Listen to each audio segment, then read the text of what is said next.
This is Josiah Plays Dungeons and Dragons. This is The Shattered Crown with DM Scito, a 5th edition Dark Sun campaign. With me are my fellow players Nox and Tim, and our DM Scito Optionum. Let us do this. Okay. So, does anyone need a reminder as to where we were last time? Yes.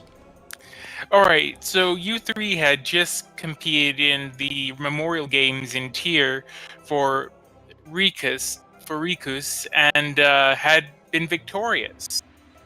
You had returned to Ven, who seemed pleased, I suppose, that you're winning. He was a little bit off there, but regardless, uh, he congratulated you on winning and promised more work in the future.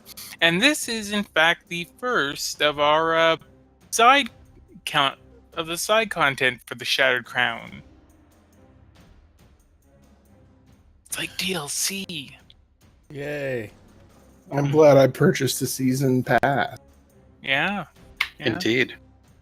This is where all the overpowered gear will be. It's the Desert Rat map pack. Well, get some new skins, guys. Interlude 1, The Kled Conspiracy. Anyways, so it's been about 4 days since you were victorious in the Stadium of Tyr. And Kled Conspiracy, yes, very good. So at this time, you're all basically just waiting around the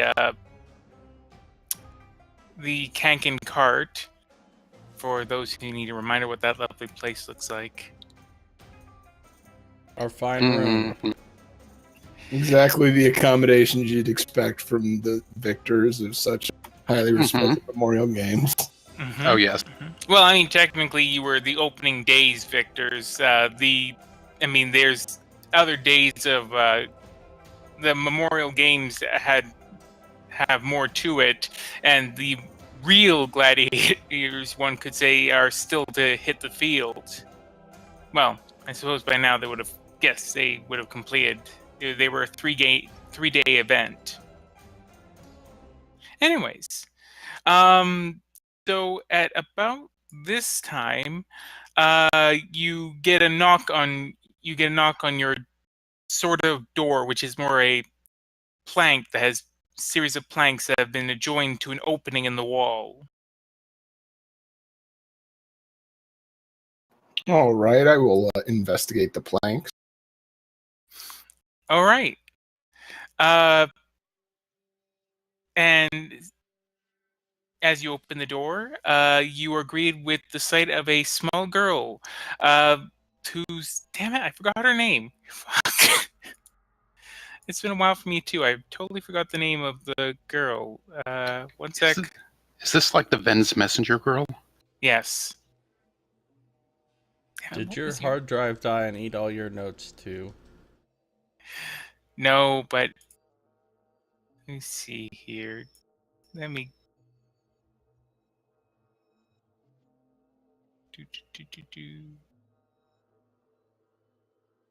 Zitem, that's right. So, Zitem is standing there and looking up at you, just expectantly. Good morning. Is it morning? Good. It is. Yep, I forgot to open up the status sheet. I knew I was forgetting something.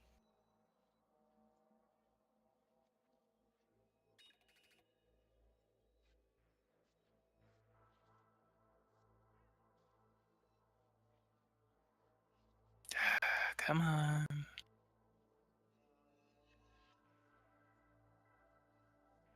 Yeah, so it's about, I would say it's about midday right now, you know? So this would be like an early morning for Josiah.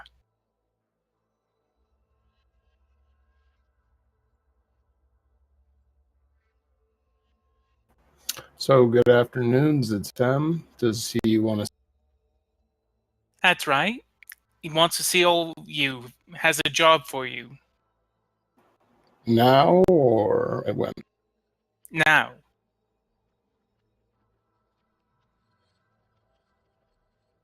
She's also sort of just standing there and sort of kicking her feet on the ground a little bit for a second. She seems to want to say something. You seem as though you want to say something.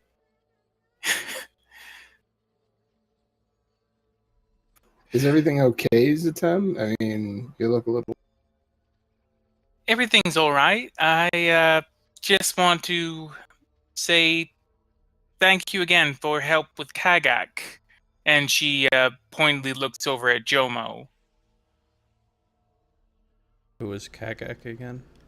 the half giant who got stabbed because of certain people spreading rumors about tieflings, and then the tieflings' brothers decided to get revenge on Ven's workers, and yeah.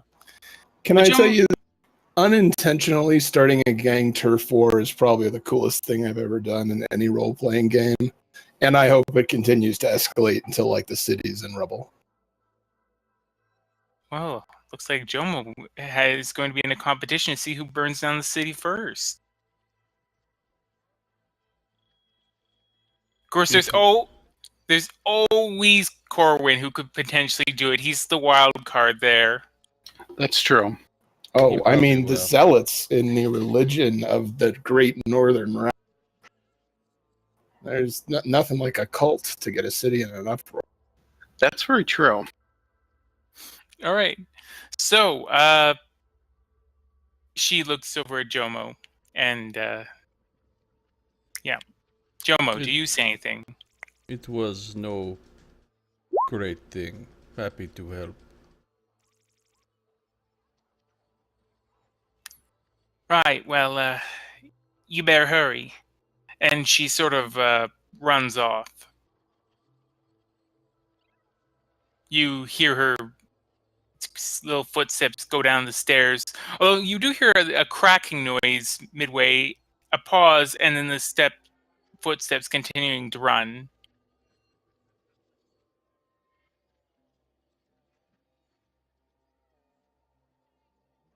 A cracking noise of a throat or a voice, or a cracking noise of wood? Wood. Ah! Ah! Uh-huh. It's the stairs. Watch out for those stairs. All right, I will. I'm gonna gather up my meager belongings, Okay. and yeah, let's. Is there any reason for us not to do this? Let's get down there. Okay.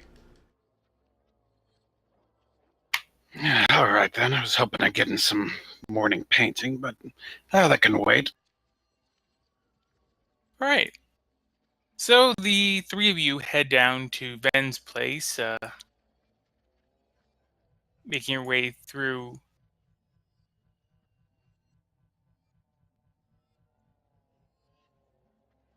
the streets of Tyr, where you agree at the door with the sight of Kagak, who is standing there. So it's you three. About time. Get in. He opens up the door almost conspiratorially as he keeps looking around. I just nod at him and go in. All right. Do you all do the same? Yeah, Corwin will kind of give a little of his, the head to the hand to the head, and just sort of like a bit of acknowledgement and head on. All right. Yeah. So again, you go through the smoke-filled corridors of Ven's place until you reach Ven's office, and there he is, sitting at his desk, counting coins. As he looks up at you, ah, good, got my message. So, let me ask you something. How much do you fellas know about Cled? Is that Cled with a K or Cled with a C? With a K. Oh, then nothing. Is that clad with 2Ds or just one? 1D. Oh, yeah, nothing then. He turns to look at Corwin. Expectantly, almost. Corwin will kind of rack his brain and kind of think if he's heard of that name before, let's say in some sort of a merchant-esque way. You would know a little bit about Cled, I think. It's a dwarven settlement. Aside from Lidopolis, which is a place you're very familiar with, North and South Lidopolis. It's really one of the only dwarven settlements out in the waste. You've never been there, but you do know that they export a fair amount of obsidian. Cled, you don't mean that. You don't mean the metal, of course. Isn't it that faraway place in the wastes? A dwarven place, I think. Right. Dwarven settlement. Yes. Obsidian mines. I have a contact out there who I, in turn, have been contacted by, and she's requested some assistance from me.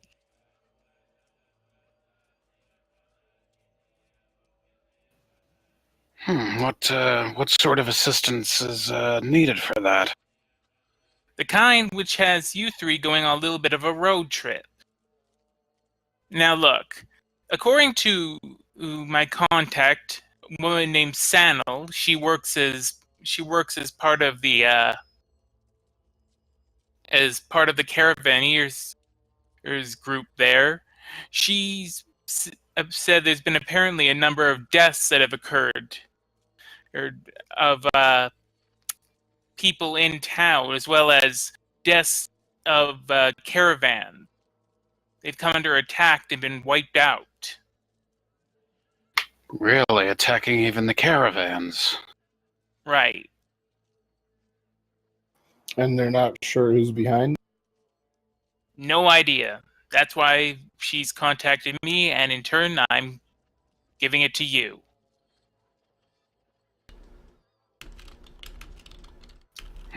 Well, fair enough. Yeah, it's got to be something nasty out there to be just attacking caravans and all. Oh, Josiah, that caravan will never be wiped out. Anyways, I need you three to get to Cled as quickly as possible and sort this out. I have... What? Yes? No, go ahead. I have a fair number of goods that I ship in from Cled, as well as some business I do there, or in terms of export import, and this is something I can't have. Now, there's two routes you could get there. You could either take the road, which I do have to warn you, will have you go through a House Stell outpost, Hey, boss. Fort Iron, or you can cut across the alluvial sand waste.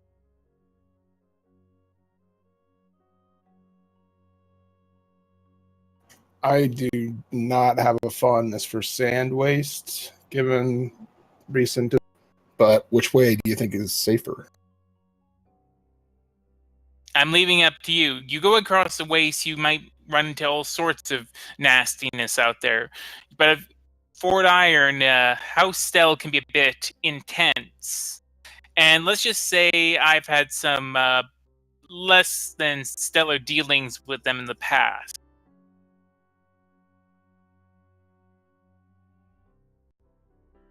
Did you just say less than stellar? It's about House Stell. Yes, I did.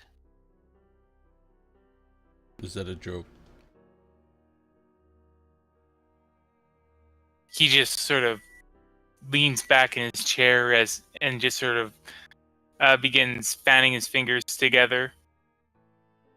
I think he means to say there's probably been a bit of hostility between them, but yeah, exactly. It's good to keep a nice lighthearted atmosphere on it. All I'm saying is House Del is like House Salaxa. It's known for it. Not all of its employees are there willingly, and they're not shy about taking employees by force. If you get what my meaning. Hmm. I think the waste sound like a better idea. I'm kind of agreeing with you on that. It's the enemy you know versus the enemy you don't know.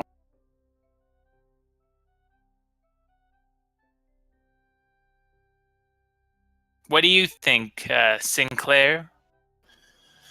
The way sound like the safer option for us, but the only thing I'm thinking is that we might possibly, if we go a more direct route, even if we have the potential for bad run-ins with people, we could also make it appear as though we are a caravan heading towards this place, setting ourselves up as bait. But I don't know how effective that would be under. I mean, you would know the politics better than me on how effective that. If you want to try and pretend you're a caravan, then you're going to have to take the roads. Now, House Stell has, for the most part, been pretty good. Has been pretty good to caravans going through Cled, but these are dangerous times in the Tier region. I don't need to tell you. A lot of movement being done. You saw it yourselves in Sada. True, very true. So again, it's up to you. If you want to try and pose as a caravan, then you're basically going to have to take the roads.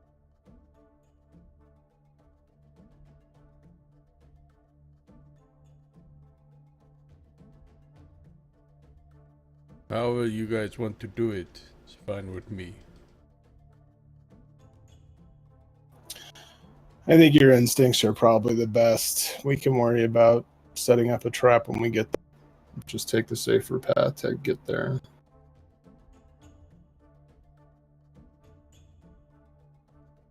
All right. Well, in that case, I'll see you in however long it takes you to get there. It should be no more than a couple of days' travel. You'll see it. Are you going to be there? No, I mean when you get back. Oh, okay. What's the name of your contact? Sano.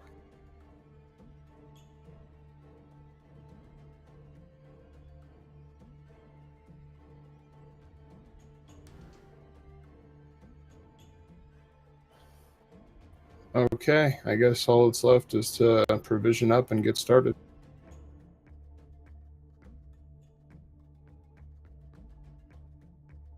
All right. And then, could I ask you a question? Yeah, what? How much does buying an inn typically cost? Like one of the Kank and Cart's persuasion?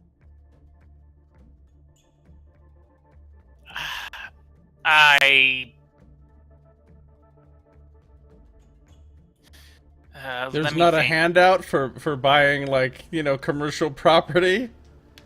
Oh, you joke about that, but 1 second there.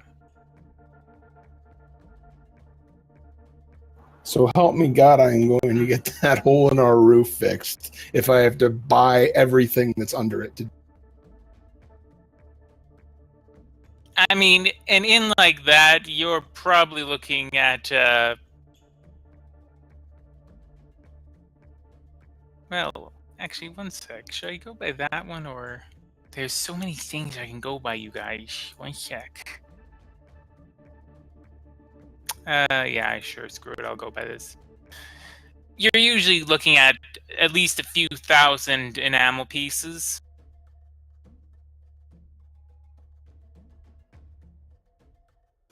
Okay. Future plans.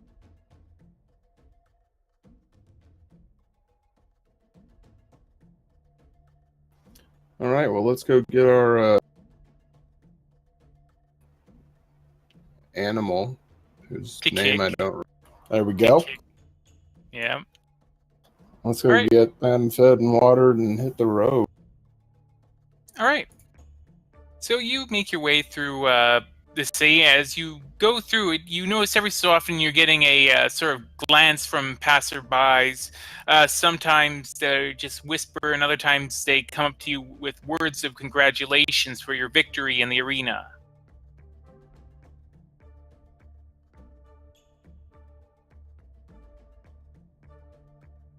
Yes, much thanks, much thanks. Yes, great desert rats coming through. We are but vessels for the might of the desert rat.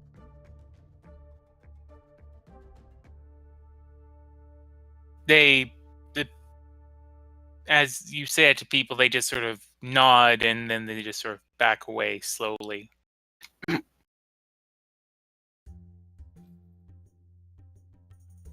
Anyways, you make your way to the messenger's mount without any issue, and there's Tikik waiting for you, and... Damn it.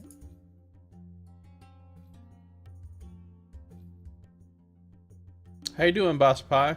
What's going on?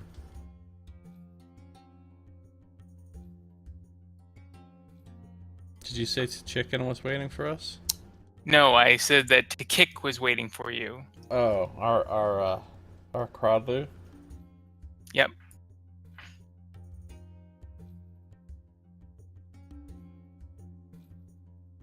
And check him out and make sure he's okay. Again, it's a she. Look, the kick does not subscribe to the Crodlu gender binary. Tikik was assigned the female gender at birth, but identifies as male. The kick is gender fluid. It could go either way. Okay. Okay. And you've spoken to Tikik about this, got his or her input on it. I made an animal handling check. The pronouns are they, them, theirs.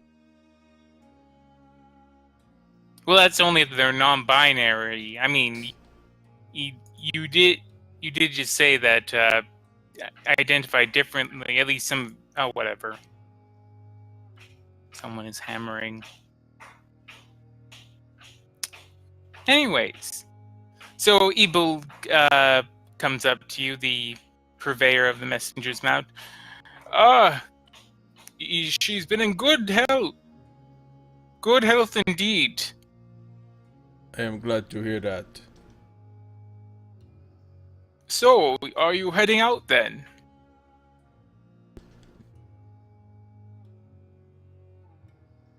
Yes.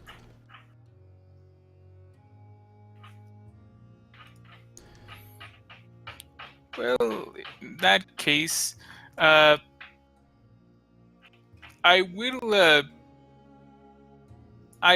require payment, of course, for the stabling fees. It's been about 4 days, so that's about 2 enamel pieces.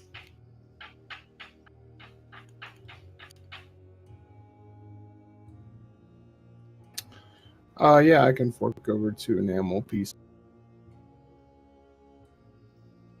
All right. You place the coins in his old hands, and he clasps them and says, "Very good. Best of luck on your journeys." And Tikik comes out with the wagon, the covered wagon that you purchased attached.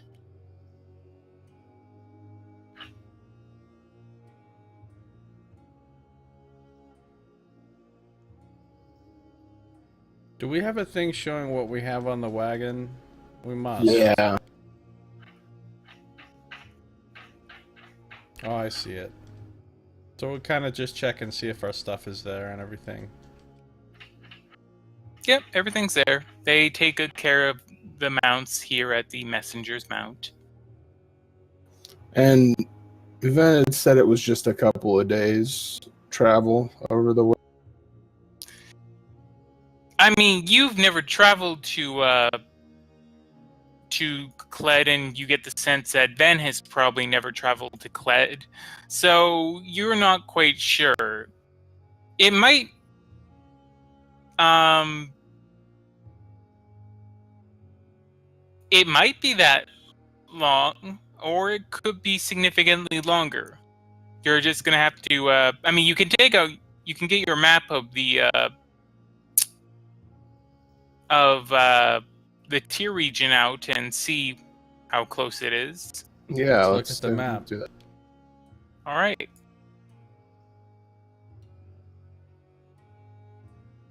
And looking at the map, you see that you were sort of right. If it was straight from here to Kled, it would be about 2 days. But even if you cut across the waste, which is actually going to add time due to it being difficult terrain,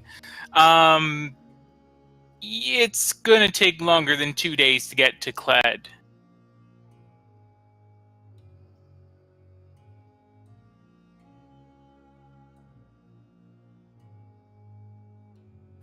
Okay, so we've got stored 20 days worth of rations, and I have 17 on.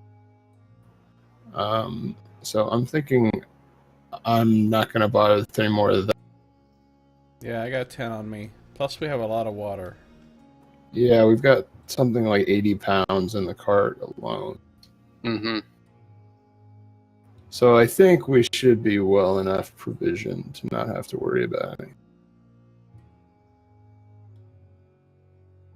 All right. So, do you want to head out then? It's right now about 3 o'clock in the afternoon.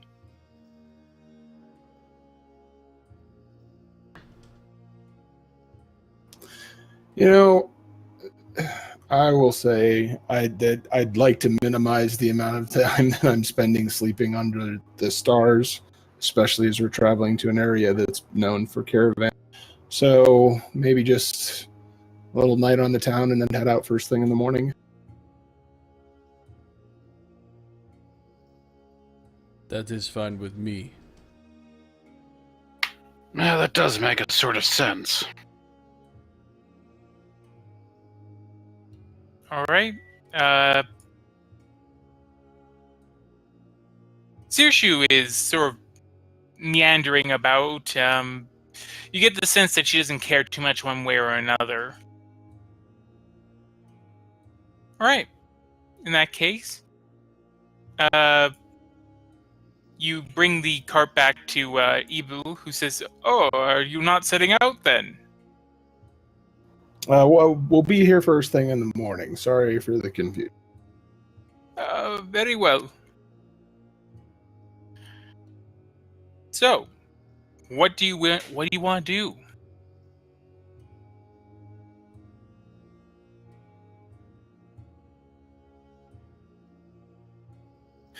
Well, personally, I just kind of want to. It's about 3 in the afternoon. I haven't been to the artisans district, so maybe just try and see what's going on around there. Eventually end up at a bar and try and get drinks purchased. Because we're heroes and whatnot. You want to go to the Hungry Halfling again after you literally killed the Wow. chef there? They probably have a new chef we can kill by now. Nah, I'm just kidding. I'll go wherever. We could have a shopping adventure. That's true.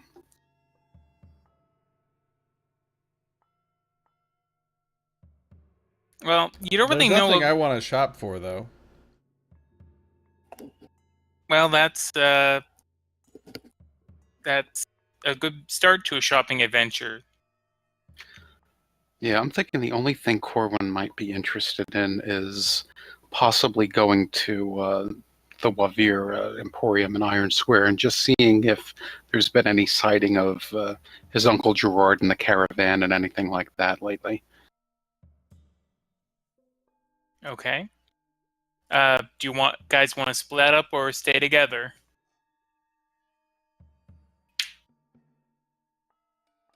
No, I'm fine with hanging out together.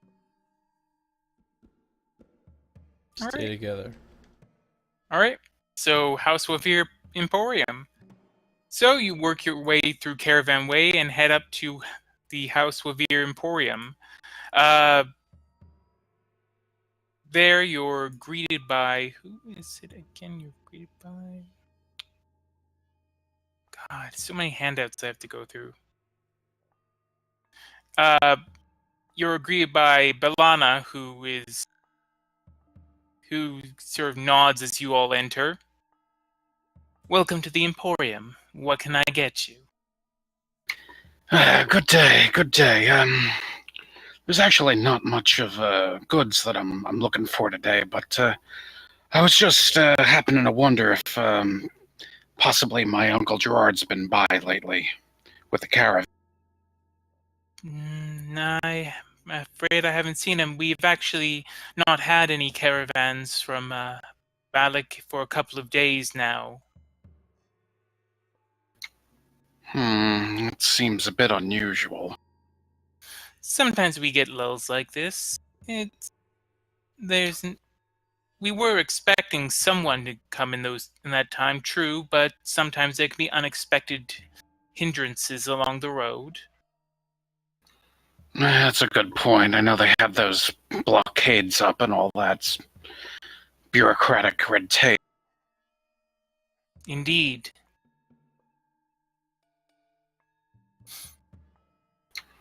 Well, fair enough. Thank you. Just if you happen to see my Uncle Gerard actually come into the city, just let him know I was looking for. Of course. Much thanks. And she sort of wanders away to deal with some of the other potential shoppers in the Emporium.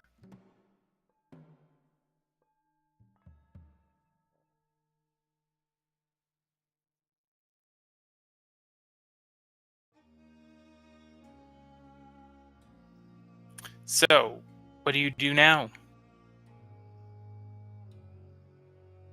Well, I don't know what the Artisans District is, and I'm really curious that there's a place there called Bloodletter. It sounds like perfectly safe. There might be an entry in the tier guide about it. I was looking, I didn't see anything.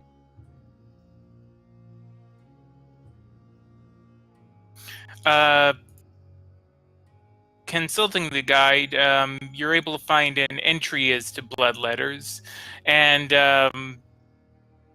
it says that bloodletters is one of the most high quality weapon shops in the entire city, though it primarily deals with noblemen and professional warriors. And the shop, in fact, is unusual in that it deals exclusively in steel and iron weaponry.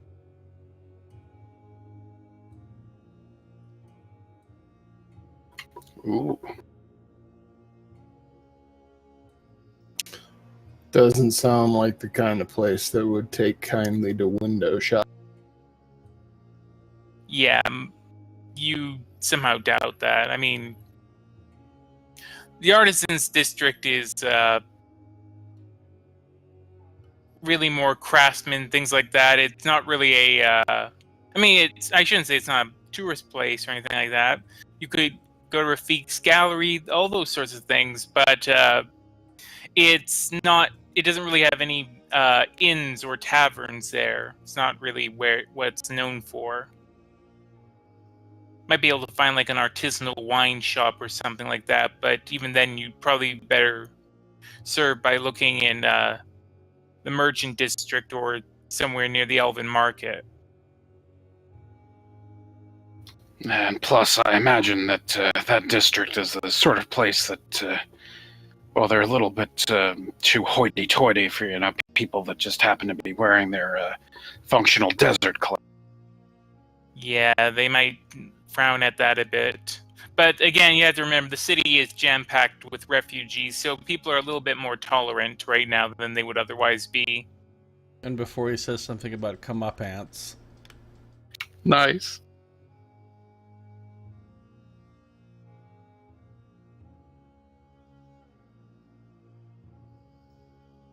Okay, well, I will just.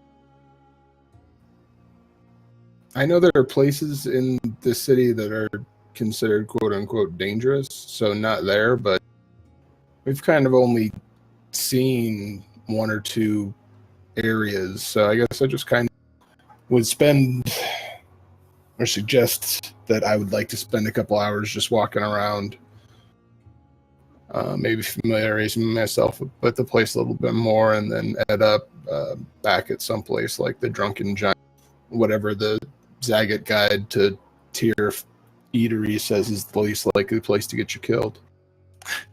Well, remember, you were at the Midnight Sands before, and that's where Jomo got poisoned. But, in fairness, that wasn't the people at the Midnight Sands, that was Elven Raiders who were in the city. 6 of one, half a dozen of the other. I mean, you did get a brand new buddy out of it. Yes, it is true. 7 people murdered at my restaurant this month, but in fairness, it wasn't my employees that did it. It just so happens that gangsters show up here and murder people every other day, but not my fault. It's not us doing it. Perfectly safe. Exactly. Now you're getting it. That's right. They just come for the cannolis. Cannoli of blood.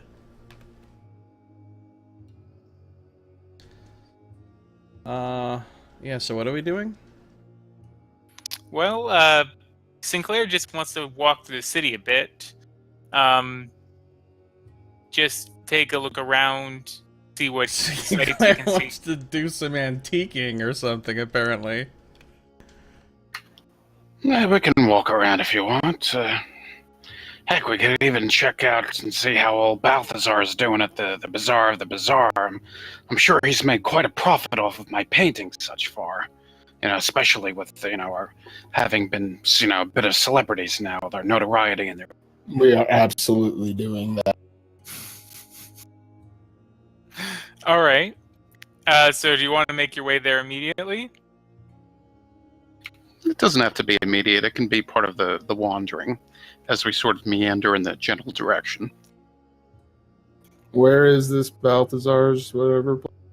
It's kind of near the Kanken cart. It was one of those places that was near Ven's area that we had to get the protection money.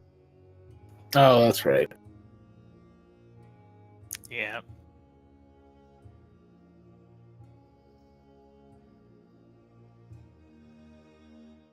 And technically it's Balthazar, not Balthazar. Oh, Balazar. Okay, I was trying to read that. He'll take the name we give him. You can always get a new towel from the cutting room. I'm sure they'll appreciate it. What happened to the other towel? No, we still have it. Oh. And you got the towel from, didn't you get that from Curl Up and Die? Because the cutting room doesn't sell... Oh, yeah, that's right. It was Curl Up and Die. Yeah, the cutting room doesn't sell that. They sell weapons. Weapons, okay. Yeah. A towel can be a weapon. It's true, a towel can be a weapon. The most Remember that- fiendish of what- weapons. Remember that one episode of 24 in which Jack Bauer threatened to put the towel down the guy's throat and then pull it back up so it would pull his esophagus out? Yeah, no, the trick is he would let it stay there for a while so his stomach lining would start to digest it, and then he would pull it, which would be like an extraordinarily painful death. Oh, man.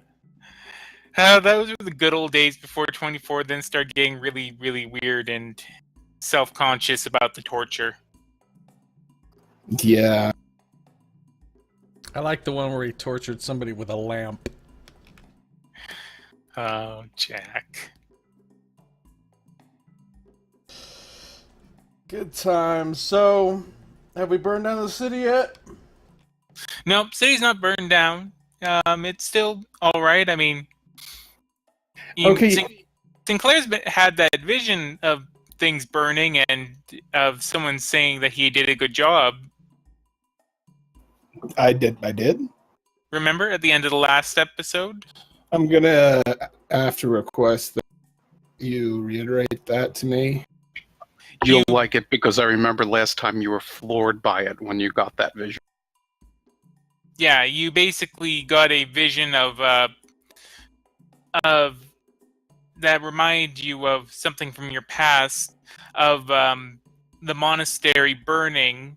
You got a similar vision, but this time it was of Jomo and Corwin both bloodied and lying at your feet, and a person's voice behind you, the same voice from the burning monastery saying, "You've done well, boy." Oh. This changes everything that I would have been doing. But yeah, okay. I lost all of my notes from that, and I was drinking absinthe while we were in the arena, so not probably going to be helpful anyway.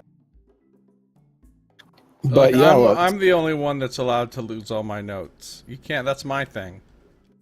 Well, it has been 4 days. I mean, so I don't know how that would have helped factor in or mitigate or whatnot.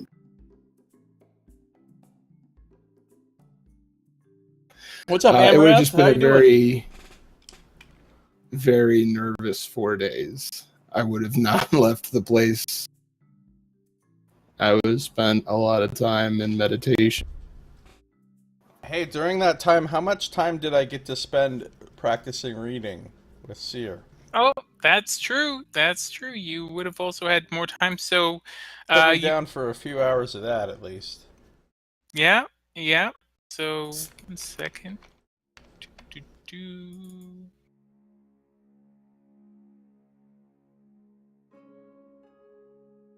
So, assuming that you spent the maximum amount of time per day training that particular skill, that's 4 days. So, you could have had a total of 48 hours of.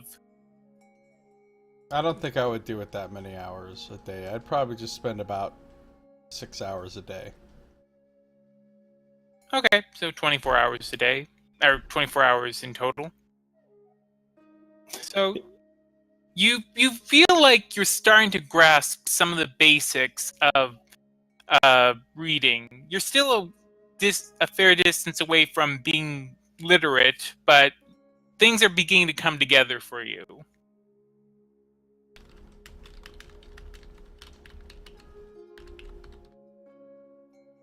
Awesome. What's up, Amarath? Good to see you. My character's learning to read.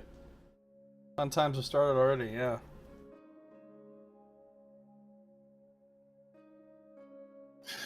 Yeah, I definitely would have talked to Jomo. Well, I would tell both of you guys about the vision, but specifically Jomo, because I know he knows about fire clerics and what. See if that jarred anything, or if you could offer any insight.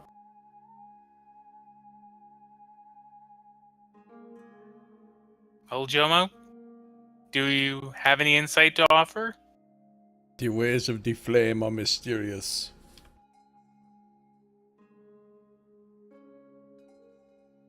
Yeah, like we could get like a magical 8-ball, but with Jomo phrases. Let the flame guide you. Yeah. Magical 8-ball would always just come up with a 1. Yeah. What was the Hall of?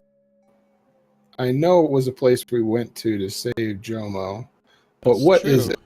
It's basically it's a sort of shrine to the flame, and also a place that sells candles and lighting equipment and stuff like that. So if I was looking for the closest thing I could find to a church that worshipped would that be a fair place to start? Yeah, I mean, Tyr under Calyx's government didn't really have any organized places of worship, so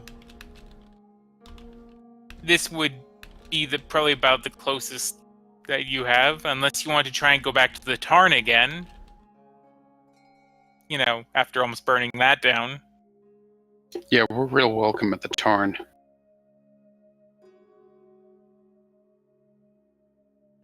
Yeah, they liked us there a lot.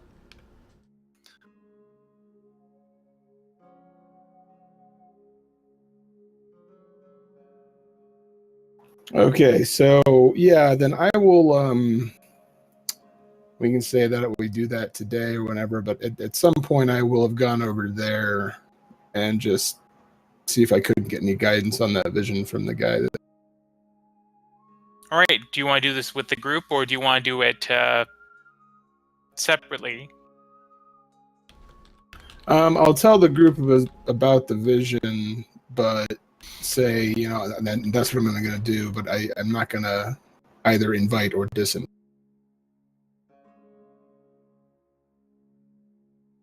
All right. So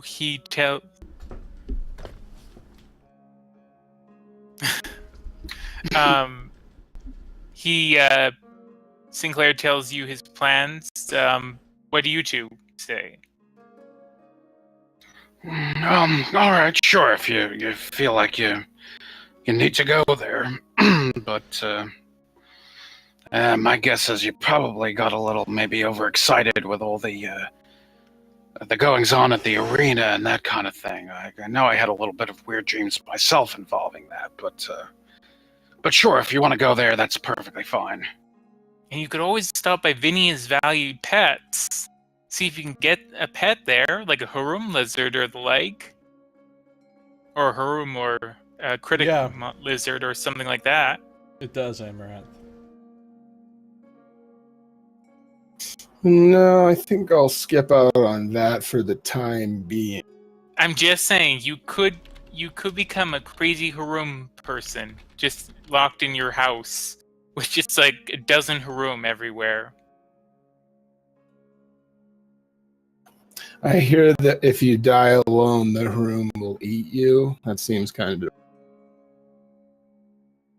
Yeah, and you probably don't want a pet that could possibly criticize you. Oh, Nox. So actually, critic lizards... What? You get the Harumba type, it'll clean your room, though. Nice.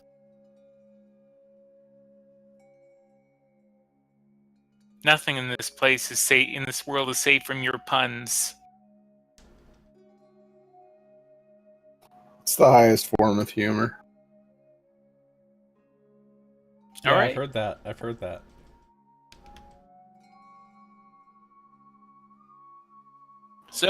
So off to the Hall of Light to speak with someone whose name is buried in my notes somewhere, but maybe you...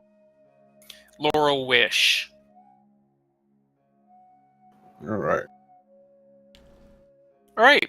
So you make your way to the Hall of Light, and again, it's this this small little place with just filled with candles, torches, lanterns, even glass orbs and wands that are lit up by clerical magic.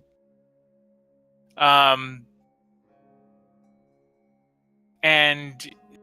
there is Laurel Wish, this older gentleman who's sort of looks at you three and then just sort of smiles. Ah, welcome back. Thanks. I was hoping you might have a few minutes to talk about something. I had a rather odd experience. I'm not sure if maybe you could give me some information or point me in the right direction. Of course. The power of the flame, it reveals much. Also, I have some scented candles that just came in if you wish to purchase some of those. Maybe. So an abridged version of my life is that I could never really seem to stay settled at any one point without disaster striking. I had to move around a lot growing up. The last place I found any kind of solace was a monastery, and it was attacked and burned to the ground by a roving band of fire. That sounds terrible. I know of no such fire flame clerics here, though I have heard rumors that there are some clerics in the mountains. Okay. So my current issue is that I received what I believe was a vision. I've had legitimate visions in the past, and this felt the same. And it was of my friends dead at my feet while Tyr was burning. Oh, that sounds terrible.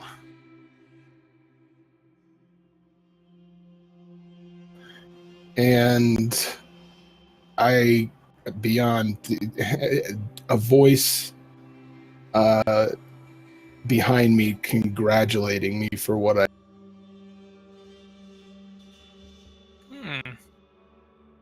I obviously have no desire to kill my friends and burn down the city, but I need to know if there's any way of figuring out where these visions are coming from.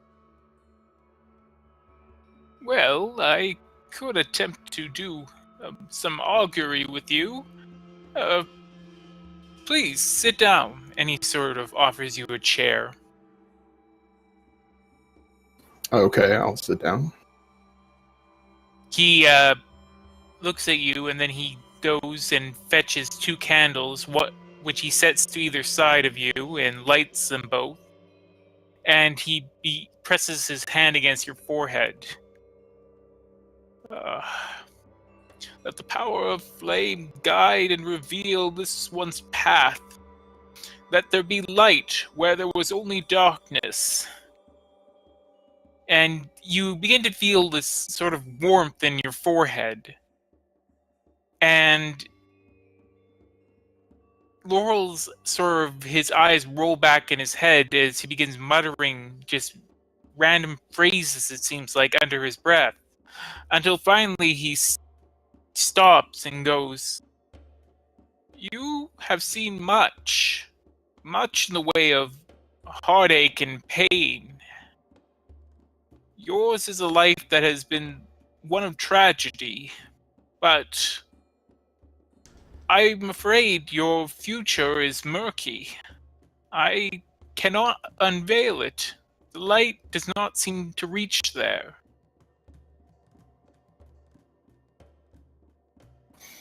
Is there anyone you think of who might be able to help? I don't mean to disparage your own skills, but we all know someone who is further along the path than we. Again, there are the flame clerics who live in the mountains, but I'm afraid I don't know as much about them.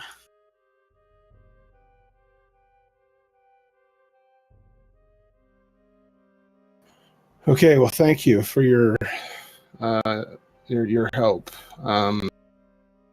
I'll take a couple of the scented candles because I'm sure they smell better than whatever else is going on in the Kanken car. Excellent. I have one that smells of saffron, one that smells of cinnamon, and another here, and some here that smell of cloves. Oh, saffron for sure. Excellent.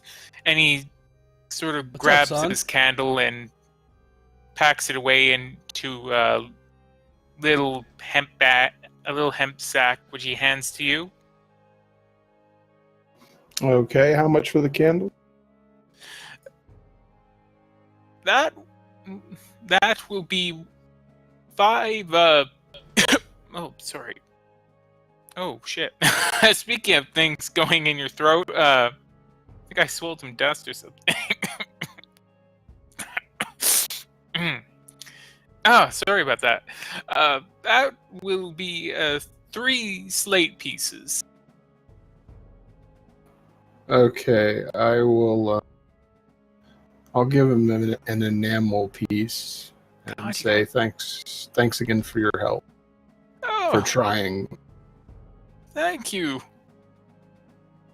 Thank you. You're very kind.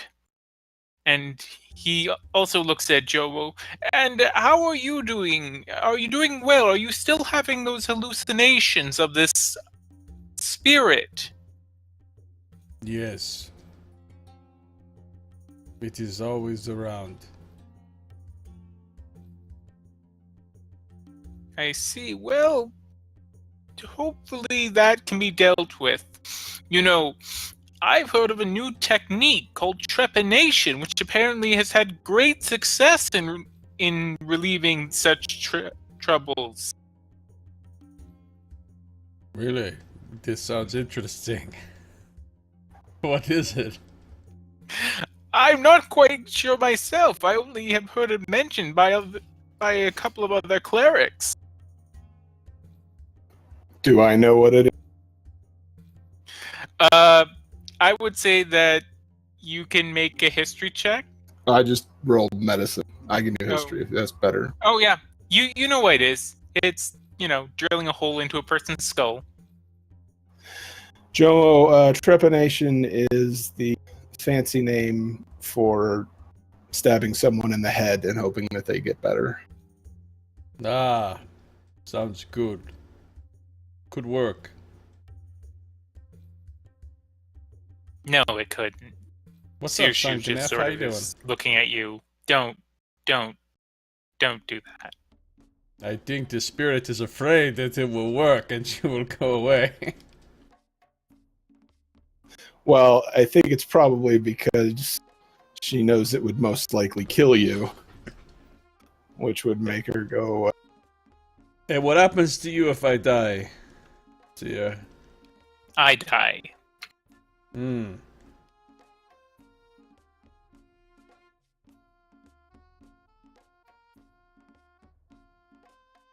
So Laurel's just sort of watching this conversation, which he of course can't hear or see half of, and he's just going,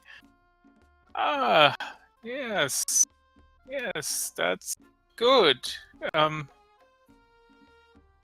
So I'm glad to see that everything's well, and hope to see you here again. All right, thanks again. Blessings of the flame be upon you, brother. And upon you.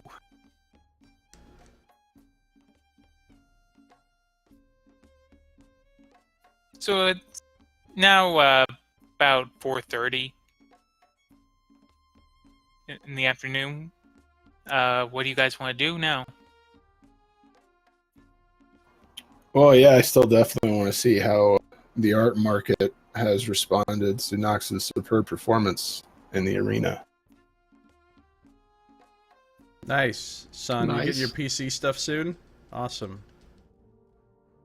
I mean, Okay. Core 1 Originals must be going at a premium. Some Exactly. galleries probably Original already got them Bavarian. up doing a exhibition or something.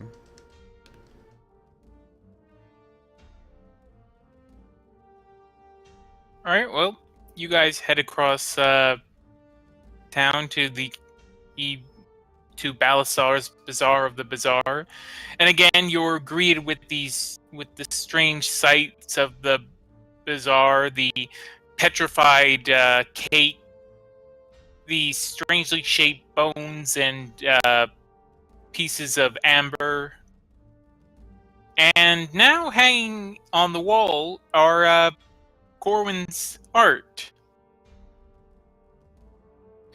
All of the art, Yes, every single piece. every single piece.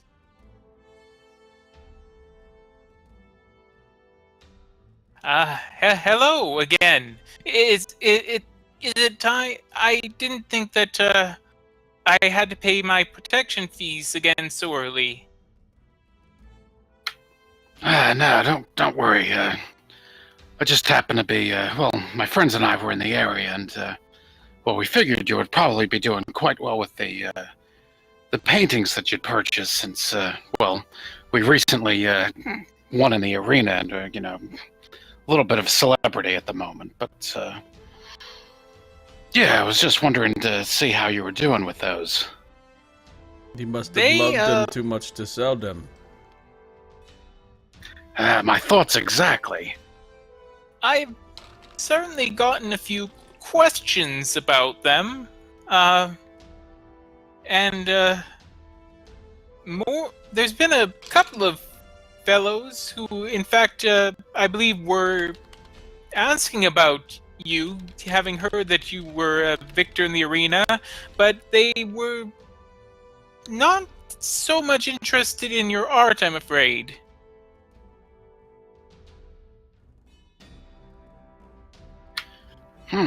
Well, I mean, I can't see how, you know, these type of pieces can be, you know, a bit intimidating, you know, but they're really conversation pieces, and, you know, they speak to, you know, philosophy and just, you know, the Athesian, you know, the Athesian spirit, you know, overcoming the environment. But yeah, I can see how some people would be, you know, a bit intimidated by it.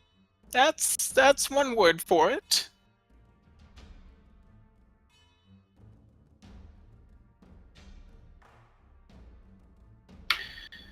Well, if you are in the market to buy more, I do happen to have this exquisite painting I made just several days ago of the Great Rat Rising. As you know, as you can see here, it's looking up, you know, rising above, you know, over there in the clouds, just sort of looking out past this hole in the roof here, and you see the spirit of man, the common spirit of man, just rising and soaring above his predicament. Uh, I don't know. I mean, I haven't been able to sell the paintings that you sold me so far, so Fair enough. I thought they would have been gone by now, surely any day. yes, perhaps.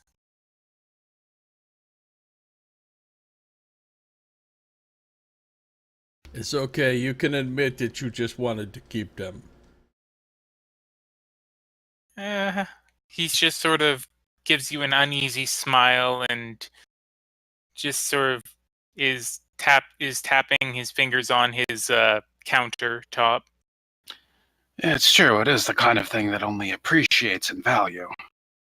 Yeah, that's right. A smart merchant knows when to hold on and when to.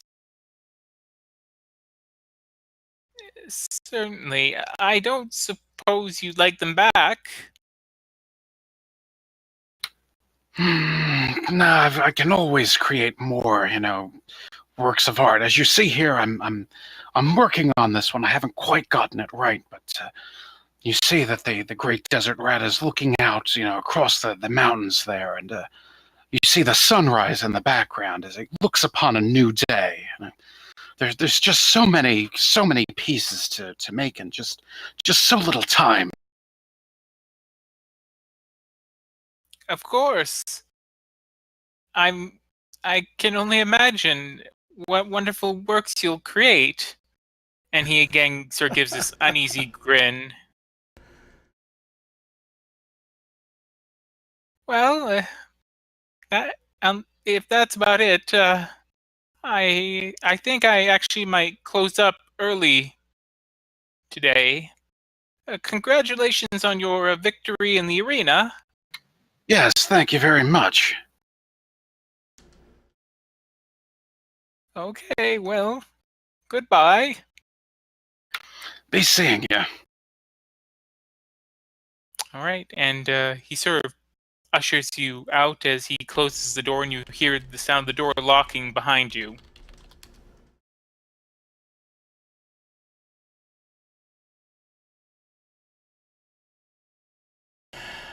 Hey, you guys. What did we do with Harmiz's chest and documents?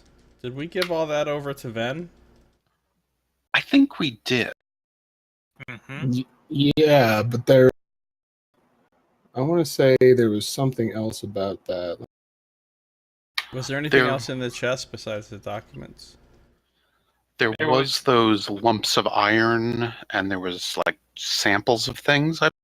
Yeah. Yeah, there was also Edu's note to House Vorden that I went ahead and delivered, despite Ven's veiled threats that I not do so.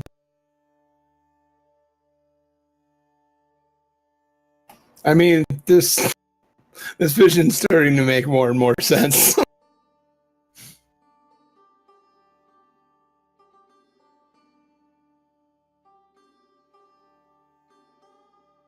So you all are standing outside of the bazaar. It's now 5 o'clock. What you gonna do? What is the tarnished cup? You've been there before. It's a pawn shop, basically. Okay. All right. I just wanted to see if it was maybe That a was actually where closer- Corn sold his first painting, because Yes. it wasn't a painting of a rat. That's true. It was a painting of the shop owner, and I think there was wine in the background, that kind of thing. Mm-hmm. Let's go in the ziggurat. Now that we're arena champions, I'm sure they'll just let us go in there. Yeah, not so much. Does kind of look like a shortcut to get through over to, where all the bar. You know, you need to do a painting that just has a giant desert rat, like, sort of laying on his back in the middle of Tyr, and the giant desert rat's got the colors of the rainbow, and he's the giant ziggurat in the middle of the city. Ooh, that's nice. It will be fun to be burned for heresy. There's no Sorcerer King, it's fine. True. It's true. Tithian seems like a guy with a good sense of humor. I know, right? That guy's a real jokester. Mm-hmm. Mm-hmm. I mean, he used to be the High Templar, so you can only reach that sort of level in any Templar administration if you've got a good sense of humor.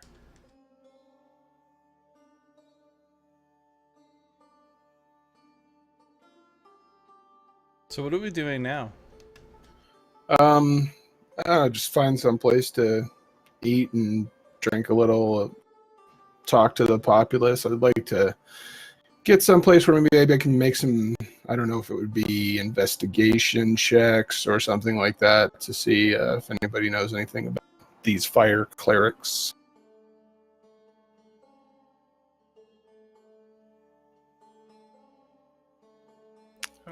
Okay, well, I mean, again, it's up to you where you want to go.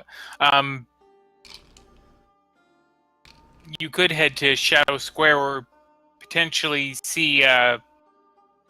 potentially head to the Bard's Quarter. I mean, bards are a source of information. Yeah, we could always find Ludo Luco. I'm sure he would know all about. No. I don't want to know anything that bad. Well, you see, the funny thing is, as you're walking outside, you can hear a voice. What have you done? I knew this. I figured this was going to happen. Well, if it isn't the arena champions! And standing there is Luco Luco. Oh, Jesus. Yes, good day. Yes, quite fortuitous our win. You know, when you said you hadn't been on any adventures, I knew that you were fibbing, so I've been asking around. And apparently...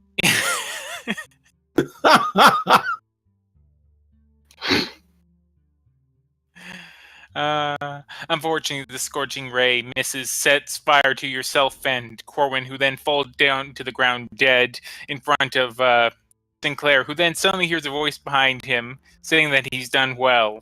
Great. Damn self-fulfilling prophecy. Actually, not what that is. What's up, Luco?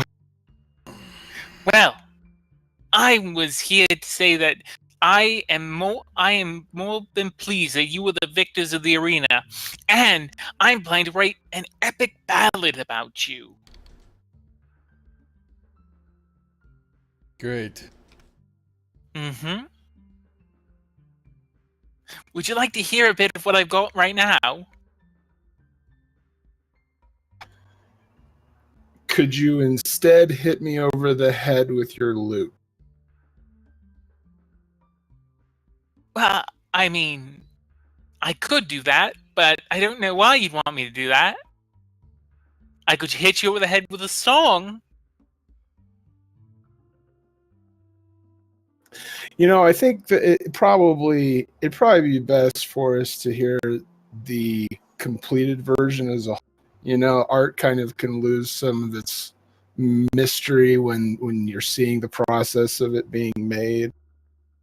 I wouldn't want to deprive you of that. All right, as long as you're sure.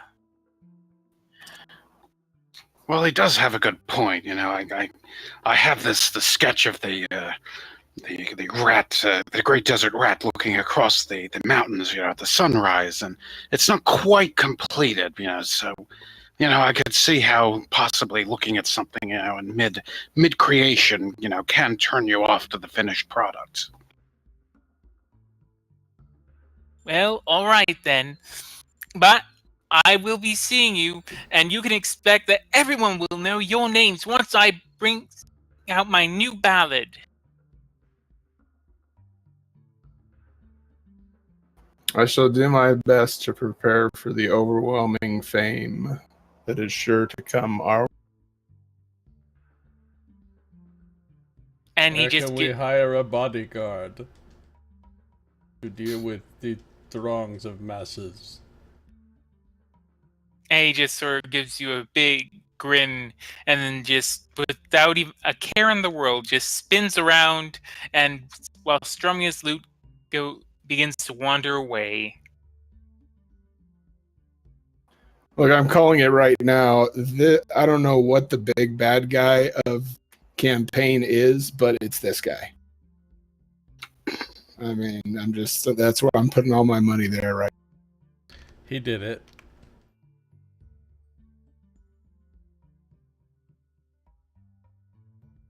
And Luco vanishes into the night. So what do you guys think? The Happy Dwarf, maybe? We haven't tried that yet. We haven't killed or been killed there. There's a place called the Happy Dwarf? There is indeed a place called the Happy Dwarf. Where is it? It's in Shadow Square. I still don't see it. Oh, it's south of the Red Kank.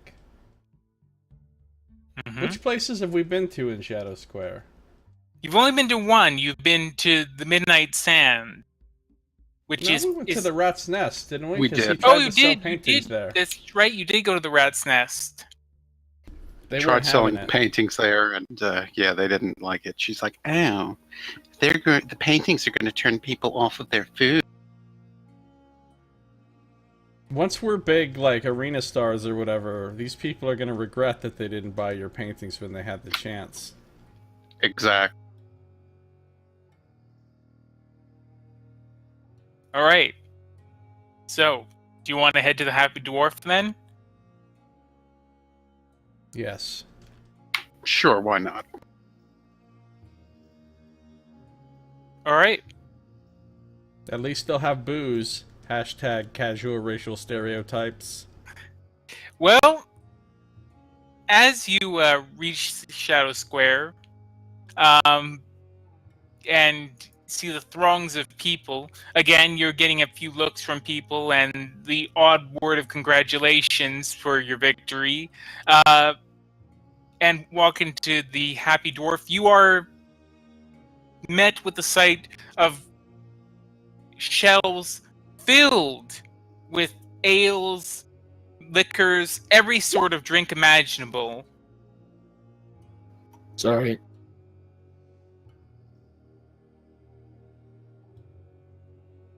Wow, and apparently Tim goes in and starts smashing shit. I'm just trying to get through that thick crowd. He just busts through the wall like Mr. Kool-Aid. Oh, Nice. yeah! All right. So, as you entered, a man at the bar sort of looks over and says, "Ah, welcome to the Happy Dwarf. What can I get you?" Is he a dwarf? No, he's actually a human. Oh, fuck. False advertising. We're out of here.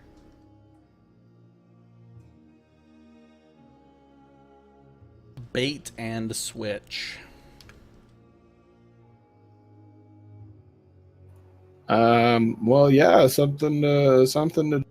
What have you got on the ale side? Oh, well, we have almost every sort of ale and drink imaginable. We also serve our own special liquor, Cactus Blue. Well, Sounds interesting. Mm-hmm. yeah, there's no way I'm not getting that. You gotta respect a place that makes their own brews. I've been known to dabble in brewing myself. I see. Well, the Cactus Blue is one of our finest beverages, and if you'd like to have some, comes to oh, okay. I keep getting like I must need to dust my room or something.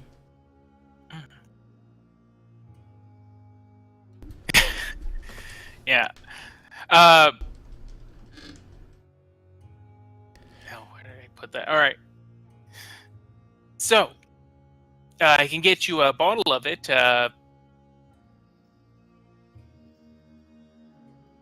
For 53 ceramic pieces.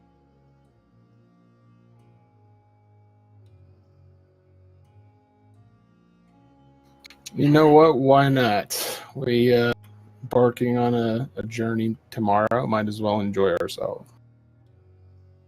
right. Exactly. Might as well sample this. General leans on the bar and leans in toward the guy, and he says, "Do you have..." And he pauses like he's gonna ask for something really exotic. Water. Yes, we have water. Take some of that. All right. I can get. We sell it by we sell 4 pounds per lot, so that's a ceramic piece. Okay. For 4. All right. So how much are you buying? Or you could buy a pitcher. That's 2 ceramic pieces. Pitch up, yes. What All about right. food? You got food? No, we just serve drinks here. Okay. Give him 2 ceramic. All right. And I'm assuming that you're also giving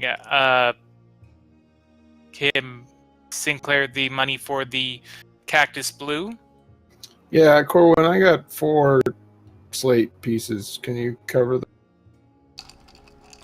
Sure, that works. It's ice time. Ice All right. time. Ice So time. he ushers you over to a table and brings out a pitcher of water with a cup, as well as as well as a bottle of liquor, which has been bottled in a blue bottle, unsurprisingly. It's a small bottle, though.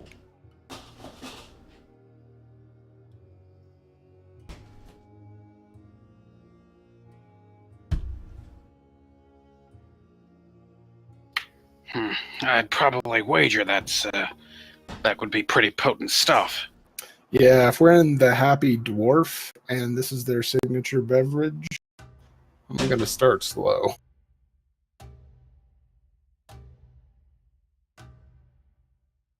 I mean, they have more expensive stuff here. In fact, you see one person making a purchase of a single bottle of wine, which he spends 10 enamel pieces on. I quietly begin planning how to rob this place.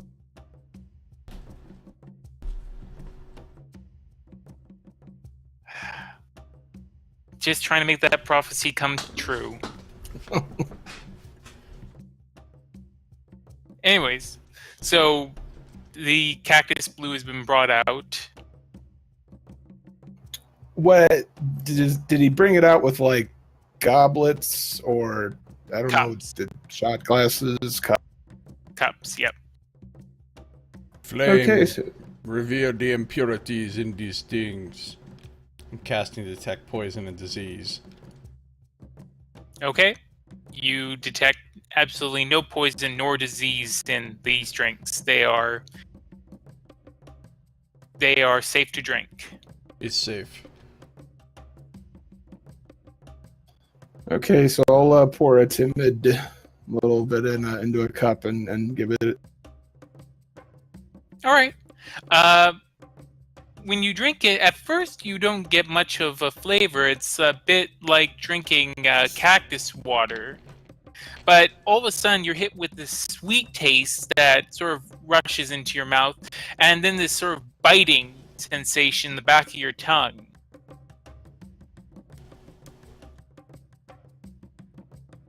And a familiar burn as it goes down your throat.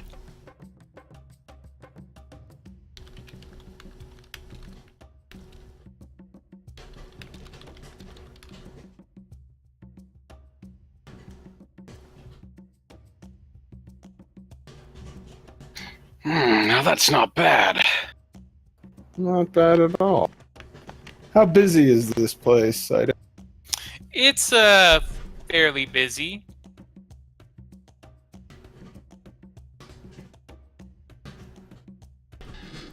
What does the water taste like? It tastes, strangely enough, it tastes like water. Perfect. Just how I like it.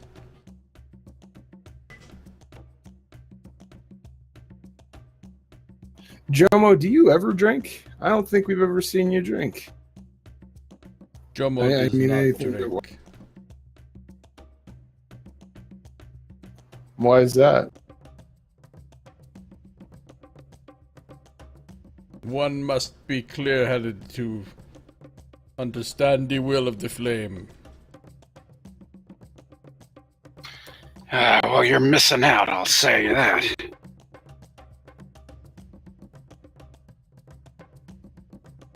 If Jomo were to get drunk, could be too dangerous, lose control of the fire.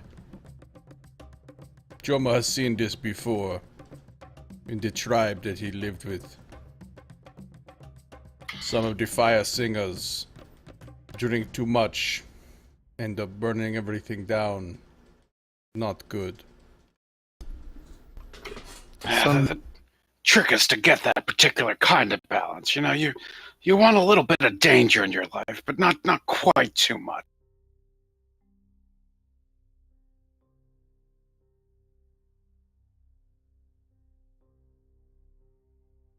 All right. So you're enjoying your drinks. Nothing terribly.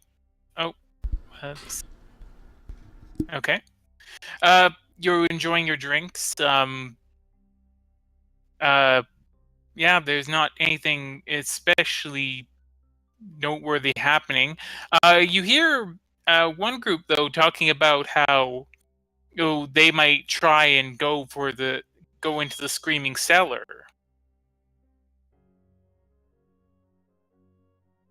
Is that a name I recognize? No, you do not recognize that. Well, I'll top off my drink and maybe see if I can't mosey over to those. Did I just hear you guys talking about the Screaming Cellar? A very, very drunk man turns around in his chair, and as he does so, he's holding a mug full of beer, which he then smacks against your chest and spills a good half of it all over you. I look down at the spill, look at the man, and then just bust out. I will then sort of clank what's left of his goblet with mine and pour my drink onto his what? all over his shirt. Basically, just do the same thing he did to me. He just looks down, he looks up, and then he just bursts out laughing. Ah, great. Thank you. Thanks. So, how about I get us some refills and we talk about this Screaming Cellar? No, cause I'm gonna do it tonight. I'm going down there. All right. Sounds kind of dangerous. Are you sure? I mean, normally buildings that are described as screaming, not places you want to go in. Look, I, and one of the other people that is, shut the hell up, Dart. You're gonna spoil everything. Okay, I'm not looking to spoil anything. It just looked like you knew how to find a good time in this place, and so if I'm overstepping, that's my fault. I'll just say goodnight. No harsh feelings. And they serve. He stares you down. The one guy stares you down, while the other guy's just going, "Oh, I'll be worried too much. We'll get Portic's bounty." Ooh, there's a bounty involved. Do you say out loud? Yeah. Wicker picker upper. Bounty. Anyways, the guy just sort of stares at you. You shut up. Dare, you were not going. Wait, fuck. Were we going down to the cellar or not? I don't remember anymore. Well, you'd invited me along, but I mean, I don't have. No, no, I don't think I did that. Well, yeah, you were so impressed with me and my friend's performance in the arena a few days back that it seemed it'd be a good idea to have people like us along.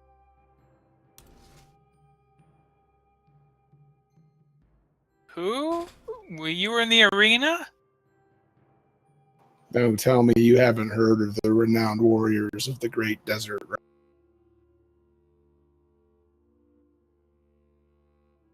The Desert Shat? The Desert Rat. Wait, there's rats here? I thought that was only in the rat's nest. Oh, shit. Guys, there's rats here. And they begin standing up. Just, let's go somewhere else where there's rats. And the bar manager comes over. What? No, there's no rats here. What are you gentlemen, what are you talking about? They're talking about a screaming cellar. Is that something you've ever? Screaming cellar? No, I've never heard of it. And he sort of just glares at the two drunkards. Inside check. Okay. Yeah, he's heard of it. It's not difficult to sense that he's heard of it.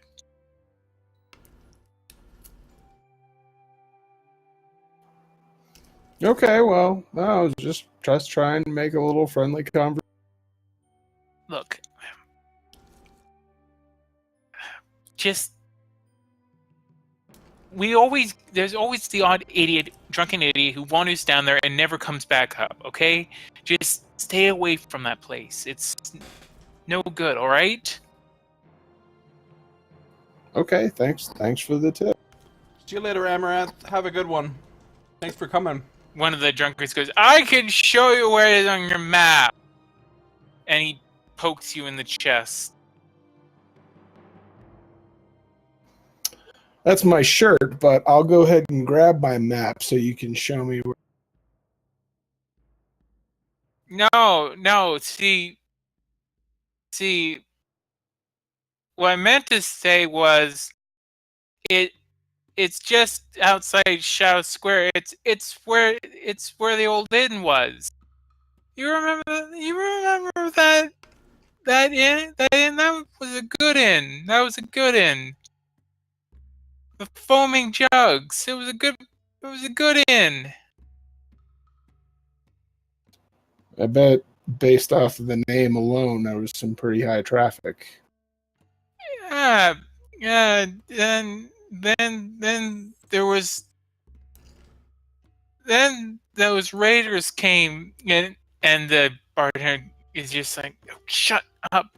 Those elven raiders, they came into the place, and they slew old Portek, and now they say that Portek is a ghost and haunts the remaining casts left behind.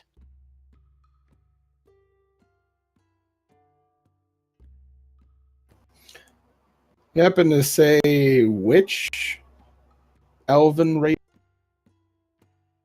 I don't know. All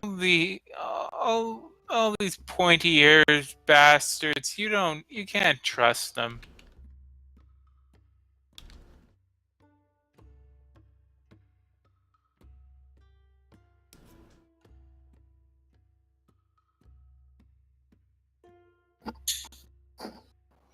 And about how long ago did this happen?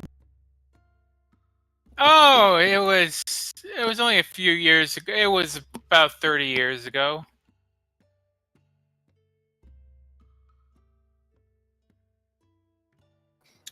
Okay, well, yeah. Where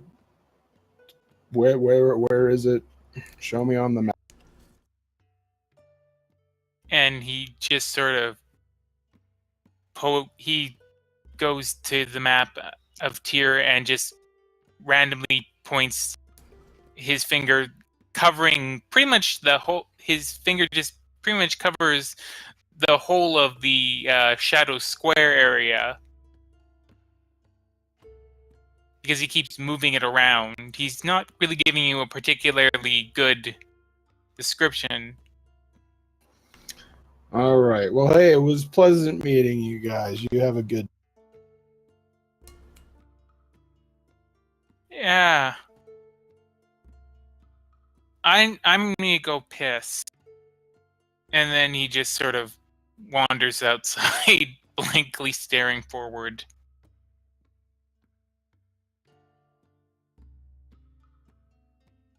Yep. His friend just sort of looks and says, I still don't know who you people are. And I need to make sure he doesn't piss in the square again. They get mad when you do that. And he chases after his friend.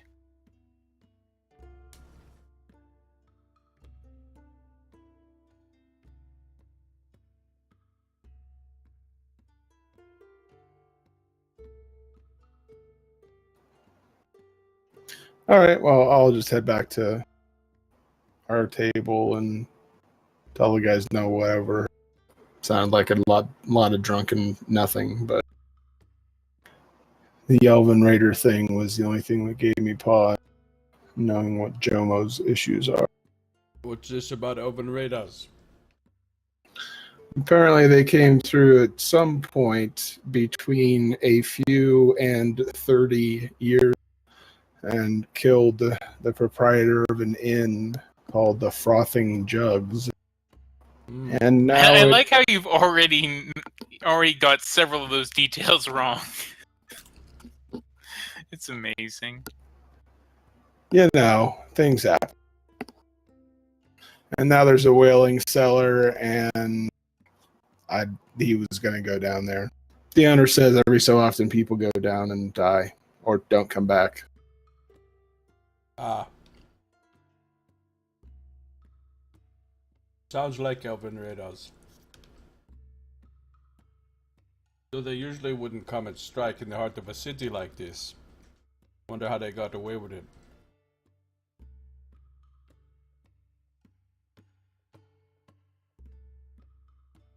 As you're talking, you hear a voice says, "I can tell you how they got away with it."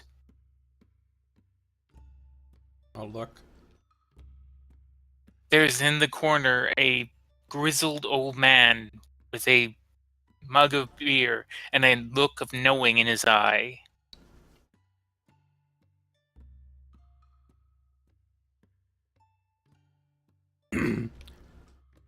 Jomo can see that you have a look of knowing in your eye.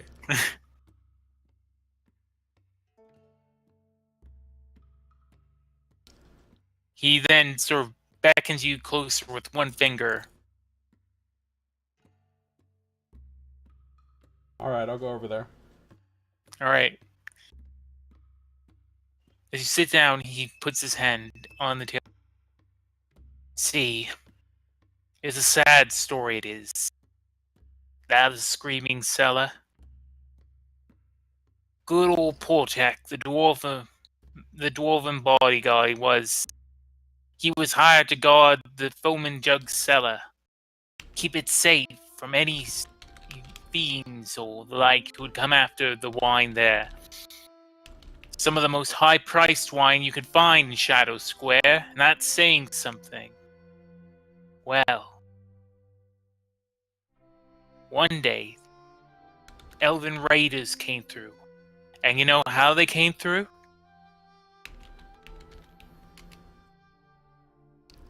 How'd they come through? And he just is staring forward.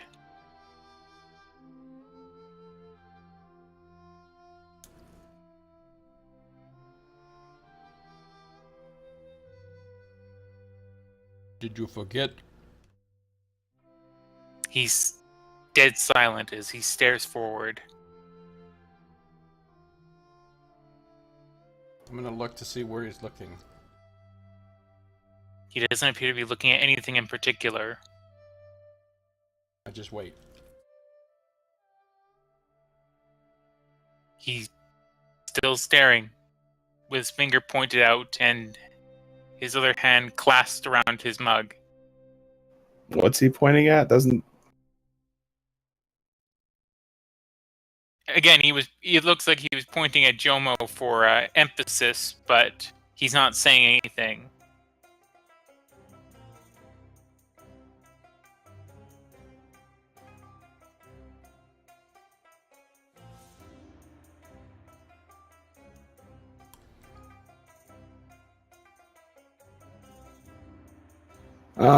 Can I try and get a read on this guy to see what he's thinking?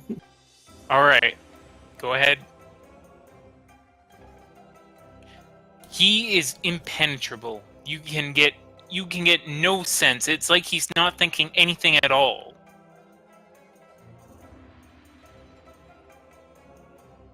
I know what to do, guys.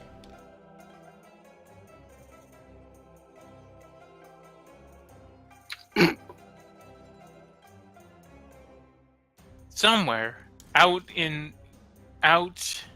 from beyond the walls here, you can hear a Crawlu say, "I'm non-binary." Nice. But sadly, it avails you is to no information as to what's happened with this man. So I will do that. See if you can make an intelligence saving. Okay, well, Exacting query. he doesn't need to make one.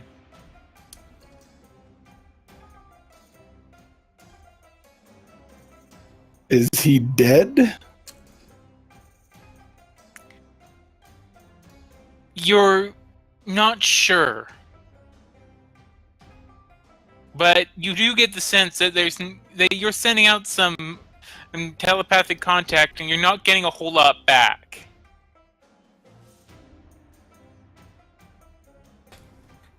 Okay, guys, there's nothing really even going on in his mind, right? And here I thought he was trying to make a point that, the inclusion of elves in the city, and it kind of points at Jomo or kind of lays a hand or indicates him. I thought he was kind of insinuating that their being allowed into the city caused the calamity, but, if he's acting like that, well... Yeah, I'm not getting normal racism so much as just a lack of an ability to form a...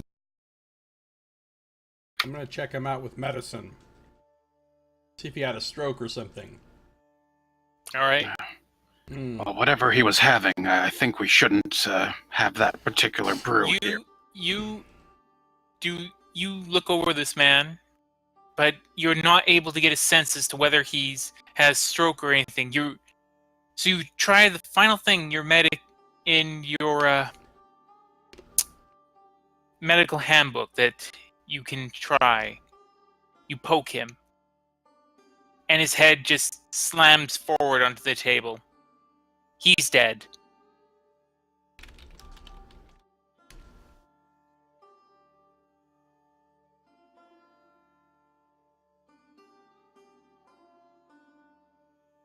I'm gonna try to prop him back up so it looks like he's sitting normally. Then I'm gonna go right back to my table. Alright, you do that, although he's still pointing with one finger. I'll push his hand down. His finger keeps coming back out as you do that. This is awkward. I mean, is this behavior anything that I remember seeing before? No, Corwin wonders to himself if there is a creature that can't be normally seen around here. well, you could try and, I guess, make an Arcana check, or you could attempt to cast a spell. I have a feeling that casting a spell would not be a good idea at the moment, so I'll go with the Arcana check. Yeah, you're getting nothing. You do note, though, that this guy was super old, though. And he probably drank a lot. And this is Dark Sun. So, sudden death is actually not that unusual way to go. It looks like he's seen the Reaper himself. Actually, that wouldn't be a bad subject for a painting. Sort of a rat reaper kind of thing. It's interesting. I'll have to keep that one in mind.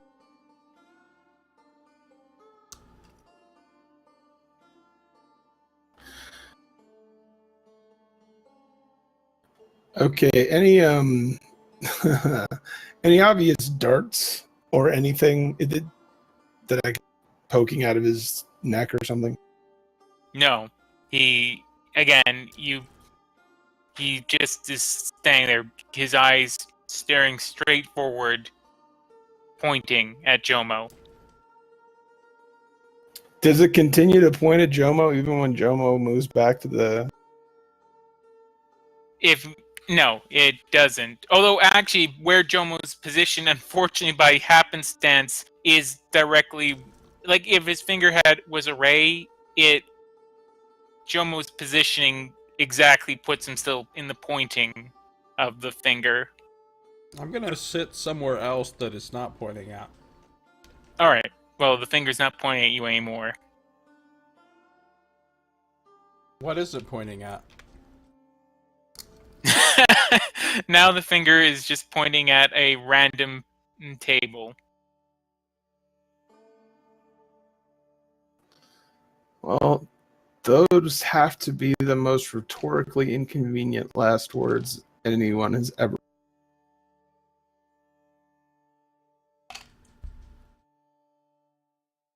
All right. Rest in peace, my man. Bartender, excuse me. One of your patrons just died. What? Yeah, I mean, I had first rumors of rats, and now this man is just dropped dead in the middle of his sentence. What kind of establishment do you run here? And he sort of looks around. Oh shit. This. Okay, this does. Fuck. What do I do? Well, back when I ran a tavern, and one of my patrons, I actually have no idea what to say next because I've never run a tavern where one of my patrons.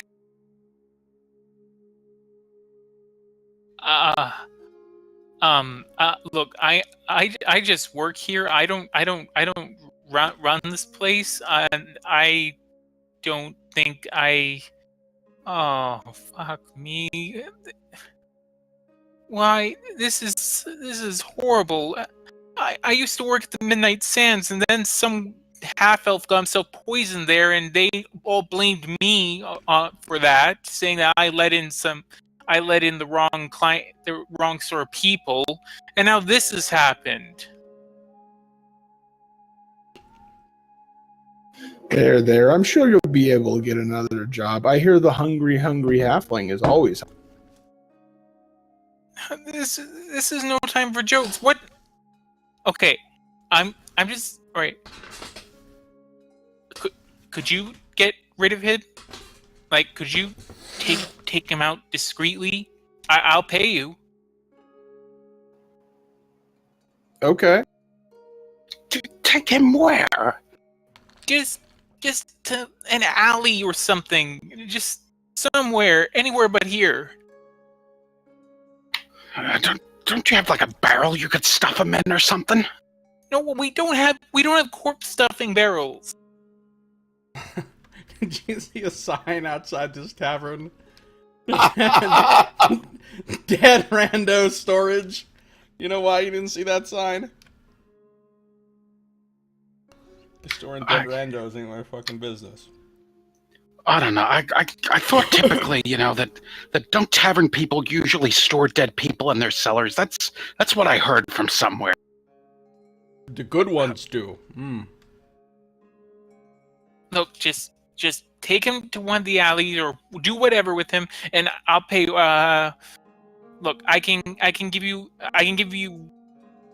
and he goes through his pockets. I can give you 2 enamel pieces. All right.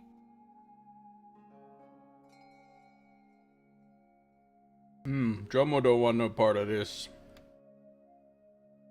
Yeah, I'm afraid you're on your own, friend.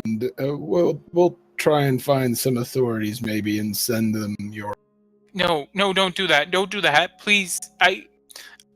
Look, I'll tell you where the Screaming Cellar is. I mean, I suppose that if an old drunk were found at the Screaming Cellar, there wouldn't be too many questions asked. Sure. Look, show me your map. I'll show you exactly where the Screaming Cellar is. He just draws a giant circle around Shadow Square. It's somewhere near, I promise.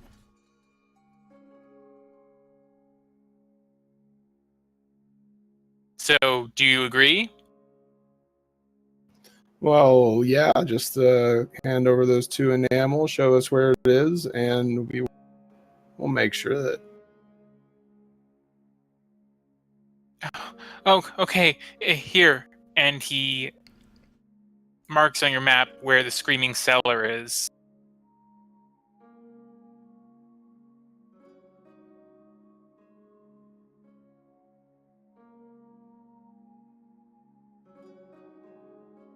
I see it. It's actually on the map. Yeah. All right, was this guy a regular? Did you know him? Does he have a family? I just started working here a while ago. I don't really know. Oh, right, yeah, the business of you poisoning the house. No, I Oh. didn't poison anyone. Oh, I don't no, right. I misspoke. I apologize.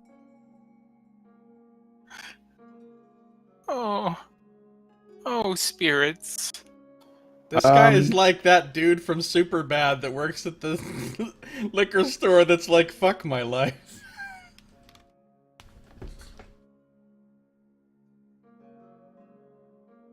I Yeah, personally just like how much time we have spent, and we literally have not got past the first item on the outline sheet I've made. Figured that. I was thinking that. Yeah, Scito's been preparing like for months for this next part of the adventure, and we just completely ignored it. Started up some kind of coroner's business. All right. Well, yeah. We'll let's hear.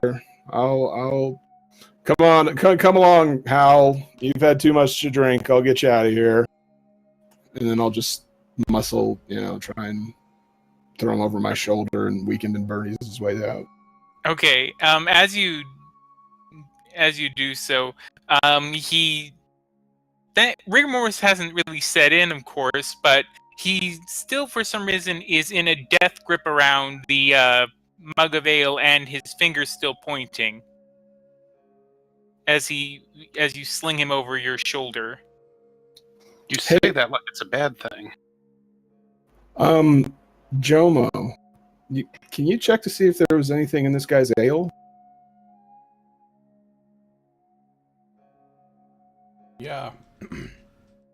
I'll cast Detect Poison Disease again. All right. And you detect nothing. It was just ale. Just sludge. Mm-hmm. It's, seems to be safe. Okay, well, yeah. And, like, is there any poison or disease on the guy's body? No. Okay. Just years and years of, other than alcohol. You get, like, there's an almost toxic level of alcohol in this guy, but other than that... Well, actually, no, not almost. There is a toxic level of alcohol in this fellow. Maybe he just drank too much. See? Yeah. No, you're not wrong. Like I said, it's all about keeping the balance between it. Just enough, but not too much. Mm-hmm. Mm-hmm. Well, yeah, we'll try and discreetly. I mean, I'm sure that maybe this guy has some identification on him or something that would identify him, or money that I could steal. So I will check for all 3 of those things. Sure, because wallets and IDs are very common in Athos. He right next to his driver's license. I don't know. You have papers or something? Isn't there things? Maybe he has a letter. Like a giant ass clay tablet with Yeah. Everyone's carrying around this massive clay tablet that tells who they are. Crodlu driver's license. Mm-hmm. Mm-hmm. Is there some back alleys we can take between here and the Screaming Cellar? Yes, there are several. In fact, there's the very back alleys you were carried through. Good times. These people are probably used to seeing this sort of thing go on here. So, as you just sort of try and carry this man out, as he's just pointing with his death stare. Yeah, this is the part I don't understand. What race is this guy? Human. Mm-hmm. Typical.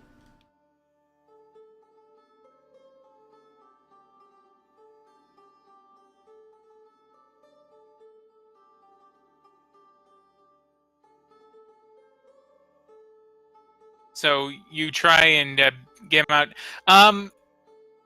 Make a. Did he find anything on the body?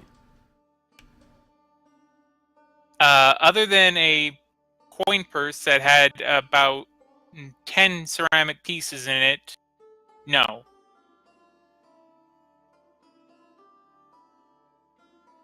Hey, we're up 2 enamel, 10 ceramic. Yeah, so I'm gonna need you guys to make a performance check here. What? Because you're trying to pretend like this guy's still alive as you're carrying him out.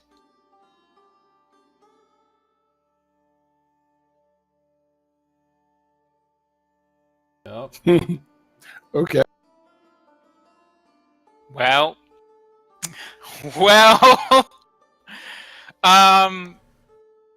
you get a lot of stares from people and people whispering, "What? Wait, something wrong with that guy? Yeah, Wait, Okay. aren't those the people? Aren't those the victors for the gladiatorial match? Yeah, I think that's right. What are they doing with that guy?" I drop whatever part of him I'm holding, spin toward waiter, and say, "You said this man was sick. He's clearly dead. What have you done to him?" What? What are you talking about? We had a deal. What are you? No, I'm off to get the guard. Everyone, make sure he stays here. All right, You two are with me. make a deception check.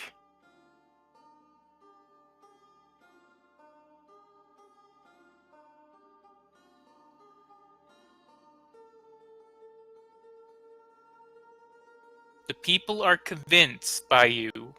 They don't think that a gladiatorial victor would just randomly murder an old guy or something like that. And they're all looking at the barkeep.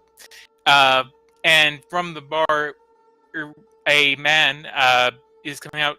What's all this then? Oh, it's tragic, sir. This man is passed. I was told he was merely sick and needed the assistance of a doctor, but it appears that he's dead. Really? And he points at the bartender. Told you this? I don't want to get anyone in trouble, sir. I just let's Who is say this guy that's accosting us? He looks like he might be the owner of the Happy Dwarf. What are you, a Templar? What? No, I'm Drake. I own the Happy Dwarf. Yeah, well, this guy got a little too happy at the dwarf, it seems, and just drank himself. Well, apparently he was really sick, but then he just simply drank himself to death. Right, but he said that my bartender here told him that he was sick. Well, he was sick. I mean, just look at him. Now he's dead. He just sort of, at this point, he sort of made up his own mind as to what's happened here, and he looks over at the bartender and he says, "You know, thought I gave you a chance here, even after that debacle of Midnight Sands, because you have your sick sister and all. But that's enough. You are out of here. What? No, oh, no, oh, fuck me. Hey, I'm gonna ask you, how much money you make here?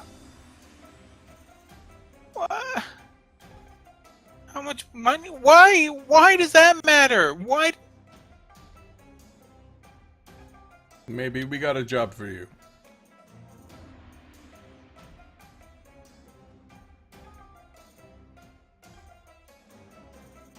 One sec, how much money does he make there? Because I had a... Oh, there it is. He's got a thing with average wages for all the jobs in tier. Yeah, I do have that. I was making about 15 slate pieces a day. I think we got something for you that's better than that. Here's 2 enamel pieces for your sick sister, and come with us. We'll be able to get you sorted. These are the enamel pieces that I just gave you. Look, someone's died. This is a tragedy. We're all very. Let's just get some fresh air and we can talk it all over. What? You guys are bastards. Here's your money. I've got you covered. What's wrong with your sister? She's sick. She was born sick. We're having to see the healer. I have to see the healer almost every week, just so their coughing fits don't end up killing her. Okay, calm down, son. What's your name? Trock. Trock, come with us. We'll get this taken care of. And then you, the owner, you I'm sure you knew what to do here. Templar, call somebody, take away this body. Yeah, we'll bring the Templars down here really quick. Mm-hmm. Well, we'll leave it to you to engage the proper authority. Right. Yep. All right. Have a good day, sir. And Trock, fuck you. Trock just is sort of staring at the ground, and he's just sort of going with you as you usher him away. Okay, Trock, I know things kind of went sideways back there, and I apologize for throwing you under the crodlu. But here's the thing. Your fortunes may be about to turn around. Really? How are they going to turn around? Well, you seem like a resilient guy. I mean, you get accused of poisoning someone and somehow manage to talk your way into a job at a bar next. I know you didn't. Let me finish. That seems like a pretty sharp and persuasive thing. You obviously have some trouble at home and you could use some help with. Well, I know a guy who is always looking for good talent and help and certainly has the means to help your sister. What? Wait, is this something illegal? I mean, I've worked for him for some time, and I haven't done anything that I would call illegal. What are you, a Templar? What are you even talking about? Why are you talking about laws when you got to take care of your sister? He's starting to cry a little bit. Now, this isn't going to do, Trock. I understand that this situation is bad, but, you've got a few coins in your pocket to keep things stable for a while. But you've got to toughen up before you meet Ven.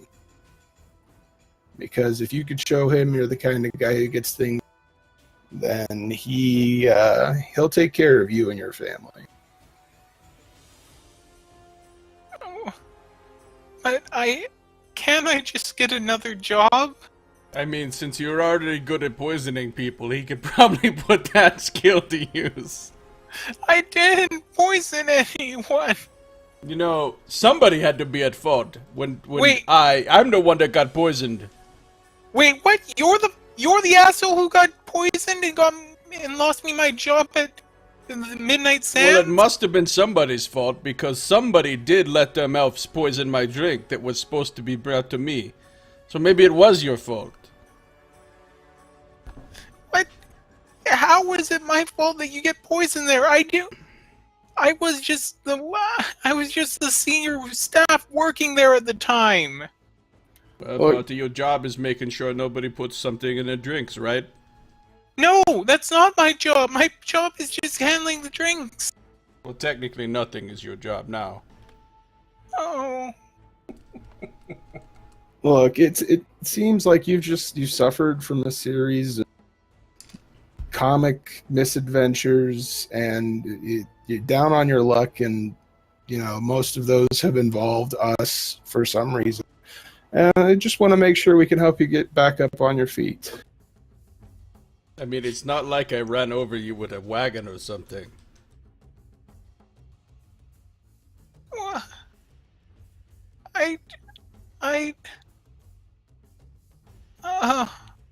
get you a job with Van, don't worry. Or, how are you at fixing roofs? I'm not a carpenter. You probably can't make it worse.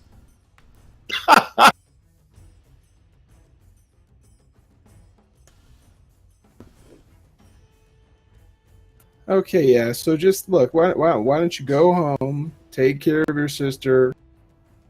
You've got enough money there to get through a couple of days, and then at that time, go save Ben. Tell him that Sinclair, Jomo, and Corwin sent you. That you're just looking for some honest work.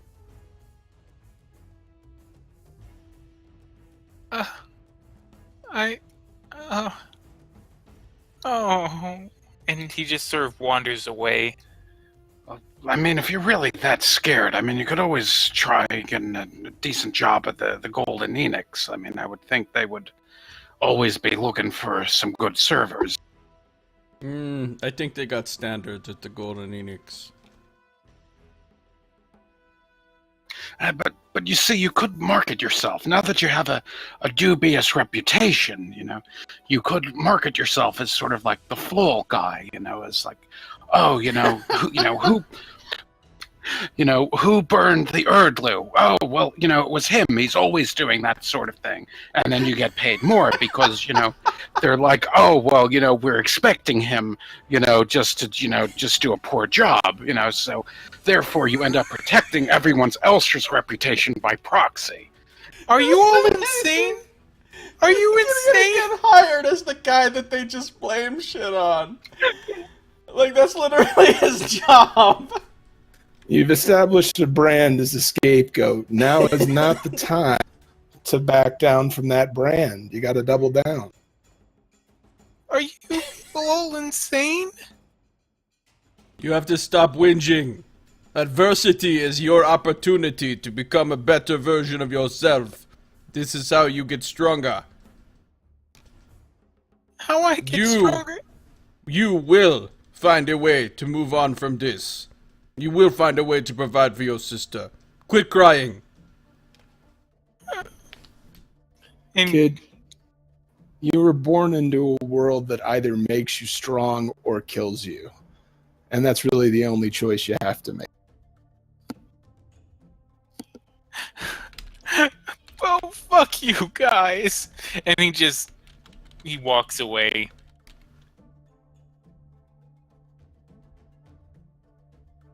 So, that happened. I think that ended well for everyone. I'm sure once he gets a good night's sleep, he'll realize that, he really has quite a lucrative opportunity as, being the scapegoat of any business in tier that he might wish to sign up for. The business people will just be clamoring for his attention. Oh, I'll bet Ven could easily use him to, like, take the fall for somebody. You know, do some time Exactly. for and then his sister get taken care of for life. See? But no, he just wants to see the bad side of things. Searshoe sort of looks at you three and goes, "You are all terrible people." That doesn't mean anything coming from you. You never want to help nobody. Yeah, I don't. I also don't. I also don't take pleasure in. You know what? You know what? Not getting into this. I'm not getting into this. Just wait 1 second there. So what would you have done? You know, standing there and all the people looking at you, thinking that you murdered the guy as you're dragging him out. I probably wouldn't What have would taken. I would probably wouldn't have taken the deal in the first place to try and bring a dead guy out of a bar. So you would have screwed him anyway. Okay, nice. I don't see how I would be screwing him. At that point, he was just panicking. You could have just told him that it wasn't his fault and that he just needed to relax and tell the barkeep or tell the proprietor. Well, Yeah, you weren't that exactly speaking proprietor up with all this advice at the time. Yeah, that proprietor looked like he was a really reasonable fellow. Well, we've been 86th from yet another establishment. We're gonna run out of places to drink, you guys. Well, they didn't technically ban you from the Happy Dwarf. They just banned that guy. I mean, sure, they might have some questions if you come back in again, but they haven't said that you can't come back. Okay. All right. Well, let's call it a night. Don't want to investigate the Screaming Cellar? I mean, I'm curious, but now I'm kind of just sad. All right, can we take a quick break? Yeah. Yeah, sure. All right, I will be back in a bit. Gomo's an optimist. He's sure that everything will work out fine for that guy. Yeah, that guy just has to learn branding, like how the desert rat is its own brand. He has to learn the branding of the scapegoat. You don't get anywhere in Athos when you don't market yourself. Exactly. Gotta find a way to stand out, and that's his niche.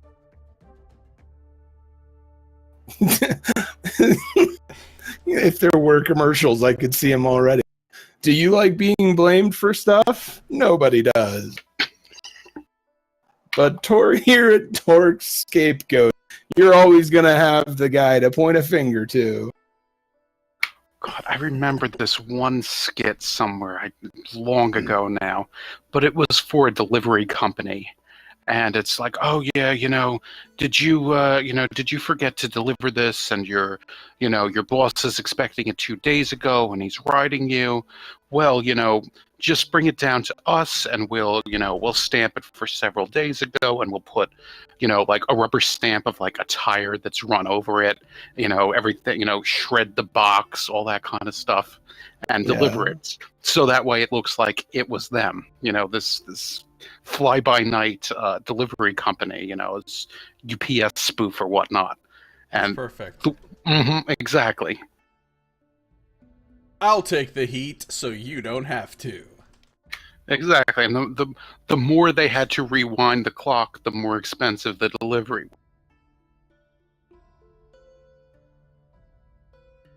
That's pretty funny.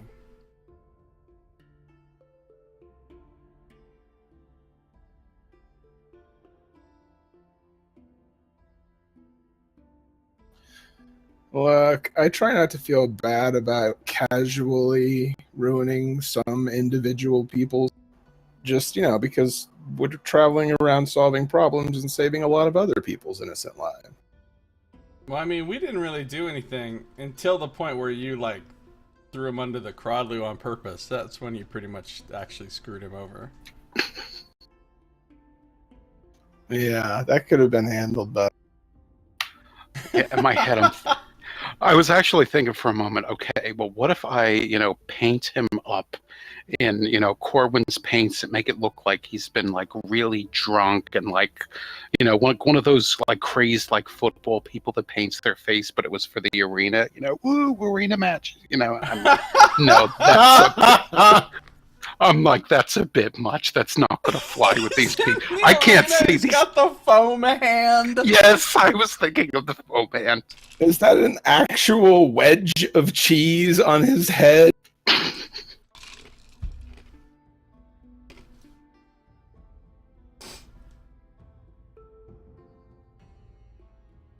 We're always getting into these little misadventures.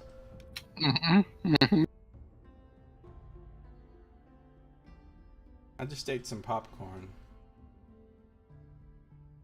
I don't want any more popcorn. I think I might eat a little bit of potato salad, though. That sounds good.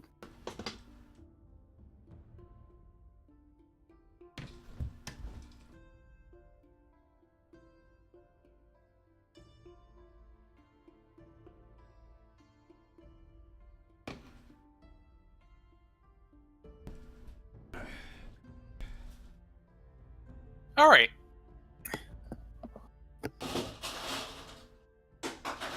Welcome back. Thank you. So, it's now about 7 o'clock in Athens. Yeah. So, you want to head back to the canking cart? Yep, just head that way. Unless there's anything else you guys would like.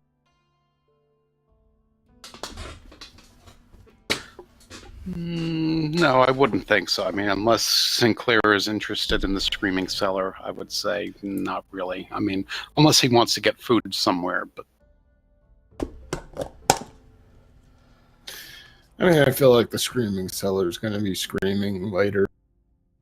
yeah, that's true. Maybe we could just grab something to eat from like a street vendor on the way back or something. Yeah. Yeah, that's you could literally go out into Shadow Square, as there are some vendors out there. Just so we're not eating up our rations Mm-hmm. before we go out of town. So whatever's cheap. All right. So you look around and there's a vendor selling some lizards on a stick for about oh, sorry. Just he's selling them for 1 sec. Have to check the. Oh my god. You literally have all this stuff. Yep. Reptiles on steak. Okay, that's going to Ooh, All right, which type of wood stick did you want? I've got 12 different varieties here listed. All right, for 3 ceramic pieces each. How many of those do you have to eat to be full? 2. All right, I'll get a couple. All right. Ditto.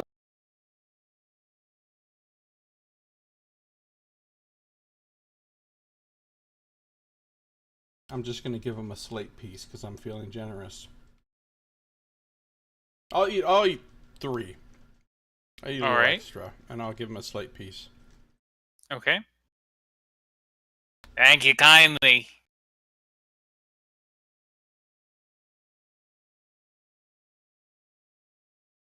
No problem. We, the Desert Rat Arena Fighting Group, well known for helping out the common tradesfolk around here. Sure. Yes, exactly. You enjoy our genuine gecko. Sounds good. I'll eat it. All right. If this does go on, we must find a place that can create custom embroidered cloaks with giant rats on it so that we can wear them every time we have to enter this. And a banner. I'm telling you, we got to make a banner.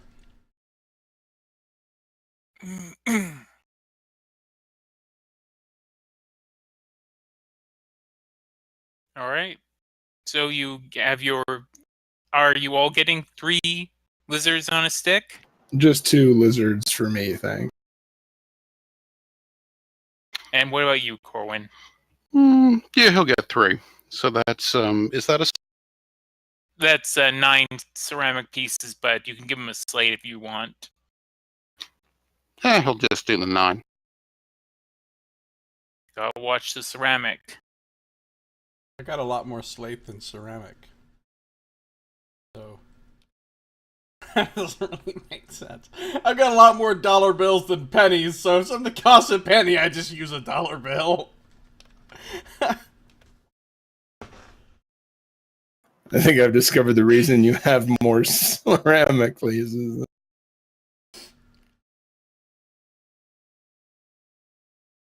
All right, and yeah, it's basically dried lizard gecko, as the vendor has said.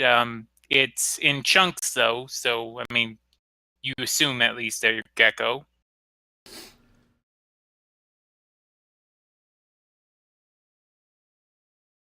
Is it good? It's palatable. Just how I like it.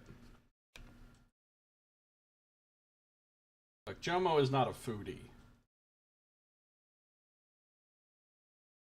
So, Jomo, you've had your water for the day.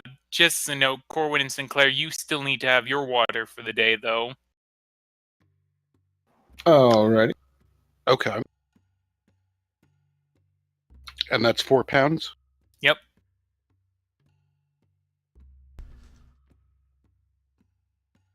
Okay. So you're just gonna have that out of your water skins? Yeah. Yeah.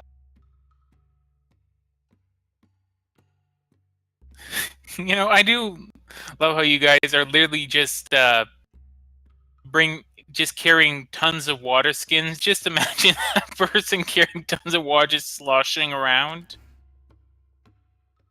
But lots of people probably carry water around in this world. Yeah, Isn't that but weird? Yeah, but 40, 30 pounds? 30 pounds of water. How many gallons is that? 30 pounds? That's almost 4 gallons. I mean, I carry a 3-gallon camelback whenever I go hiking. And I don't live in a post-apocalyptic death world.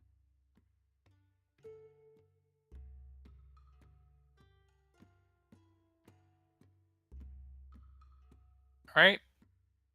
So you make your way back to the king cart.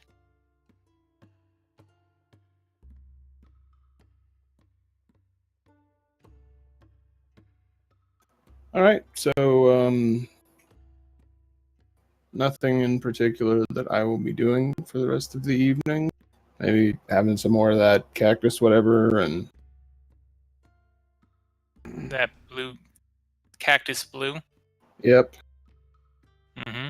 Not going crazy with it or anything. I do want to get up early tomorrow. Let's spend a couple hours working on my reading. Alright.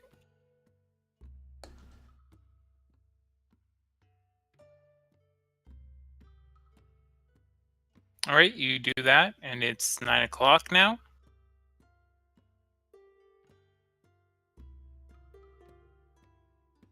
Go to bed.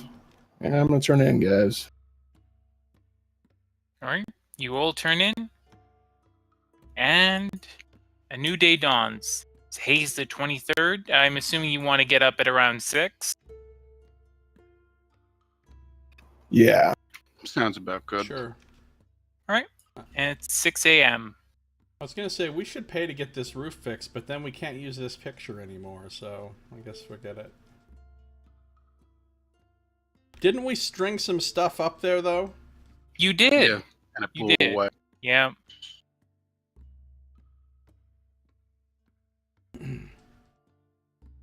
All right. Well, I'll get up and do my morning flame rituals. Okay. And how long do you want to spend doing that? An hour, as usual. All right.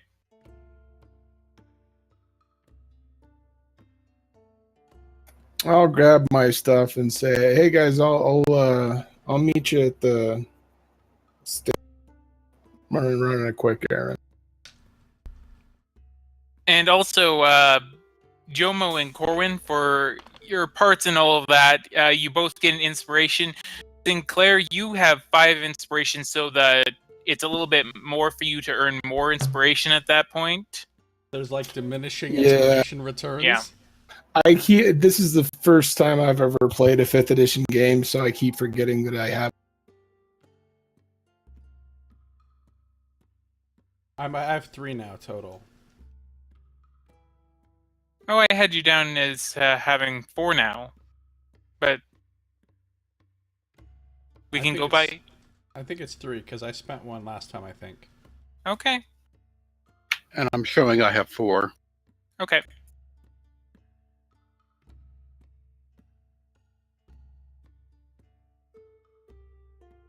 Okay, so I'm going to gather my things, and then just swing by Ven's place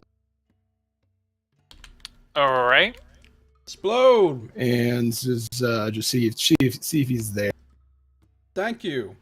Thank you for the bits, my you're friend. greeted at the door by Kagak, who goes, "Oh, what do you want?" Look, how's that conflict going with the Tiefling gang? Any move? Not so far. Ben's had price put on the Tiefling's brother's heads, though. Could you do me a favor and pass along a message to him? Sure. Next couple of days, there may be a younger guy named Trock. I think that's his name. Anyway, he'll tell us or more likely he'll say 3 people sent him and forgot our names. If Ven has anything to do to, maybe make him a runner or something, we kind of inadvertently messed with his life a little bit, and be a favor to me if he could find him something to do that just wasn't outright horrible. Oh, right. I'll let him know. Thanks.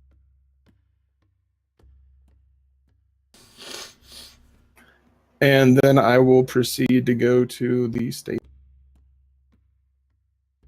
Okay. I forgot, where are the stables? A messenger's mount, right? Yep. Right by the caravan gate. Good luck, Splode. Hope you get it. If not, it wasn't meant to be. So, you head to the messenger's mount without issue. Yeah, along the way, I'll stop at a street vendor to, grab something to eat for the day's ration. If Okay. I walk by a place selling water, I'll tap off my water ski. All right. You go through the market stalls. There's no one selling water other than one guy, the one fellow who's selling the water down Broy. But you are able to get some bread. Okay, sounds good. All right, and that's going to...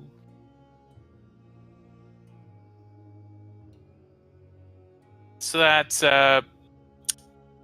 2 ceramic pieces a loaf. And it weighs half a pound. All right, I'll just grab 1 loaf and eat it as I'm going along. Some Okay. heavy bread.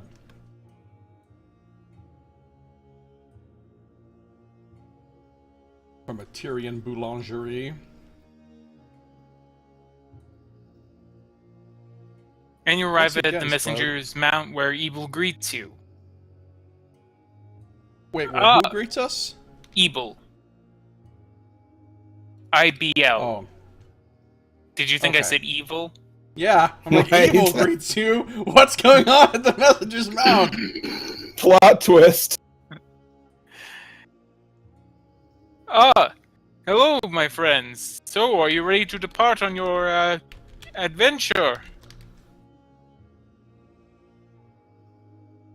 We are ready.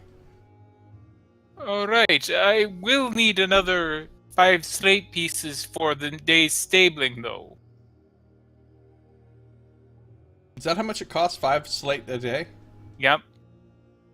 No problem. I'll give him the 5 slate. Thank you. All right. So, you guys get started on your journey. As you leave the As gate, usual, I'll check on the animal to make sure it's okay and everything.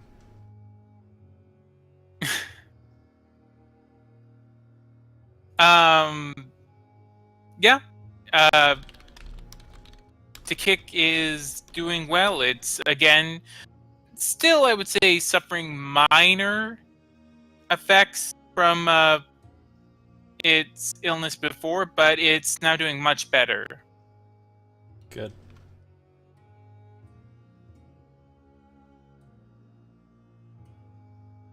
Oh, also, let me just say, because Ven would have marked out where Fort Iron is on your map.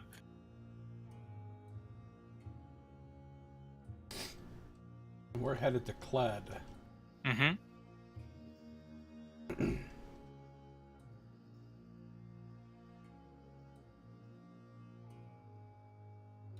So what is this brown looking terrain on the map? I mean, I can see there's some like hills or mountains up toward the north, but like that other brown area, like right there. Those are rocky badlands. How hard is it to take a wagon through those? Pretty hard. A cart, okay. Maybe we don't want to go through there. Yeah, you could. The easiest way would probably be to go, if you're planning on not taking the road, would be to go to Fort Scones and then sort of try and cut across the Cled. That's what I was just thinking. Yeah. Or even Sada, it looks like, and then just straight north from there. Yeah, that's another possibility. They love us in Sada. Do they?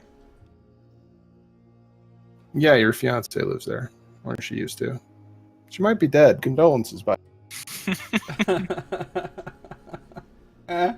Easy come, easy go. you'll inform Fiancés are fungible. yeah, you'll inform some other woman that you're betrothed shortly. Yeah. I just Fiancés wanted are to like join her inspirations. house, really. Anybody else in that house is fine. Male, female, Jomo doesn't care. Alright, so I guess we'll just go to Sada. We can resupply there if we need to. We shouldn't, really, but... And then go north from Sada to Cled. That's the plan? That is the plan. Alright. Well, you spend about 10 hours to get 40 miles. At which point your mount has reached its sort of maximum for there, unless you wish to push it. I don't want to push it. Alright. In which case, it's now about 6 o'clock at night. I'm gonna see if Jomo wouldn't mind spending a few hours on athletics training with me. I've been lax on that lately. We can work on that. Mostly you're going to have to do a lot of burpees.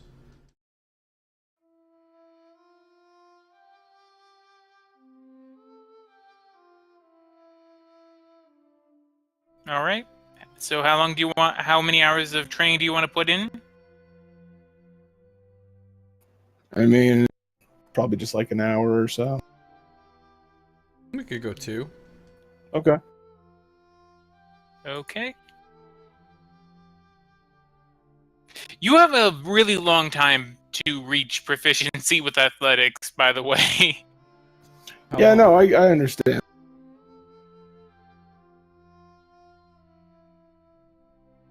Yeah, it's at this point you're looking at 278 hours. That's a lot of hours. Mm-hmm.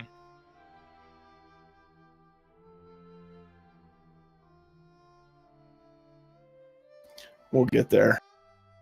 Slow and steady wins the race, yada yada. I'll implement a more rigorous workout routine moving forward. Couple 6-week mesocycles. Yeah, hire one of Screw those it away. celebrity trainers like that Chris Pratt used to get him in Guardians of the Galaxy. Did they have a gym in tier? No, not really. Are there gladiator schools? Yes, there are. Okay, so that's probably the closest thing. Yeah, probably. I mean, you could also try and hire a personal trainer. You could get captured as a slave and forced to hard labor. That'll get you in shape. It will. It would indeed. Just as Scito said during my game, slavery. Just give it a try. Great. Right. What's the worst that could go wrong? Alright, so we make camp. I'm going to All rake right. a survival check to find a good place to camp or whatever. Okay. I will guide myself. The power of the flame. Here's a 1. Oh, a 2. I'm getting fancy. So, 15. All right. You're able to find an area just in off some scrub that looks like it'll suit your purposes. Are there any weird cactuses looking at us? No, not this time. Okay.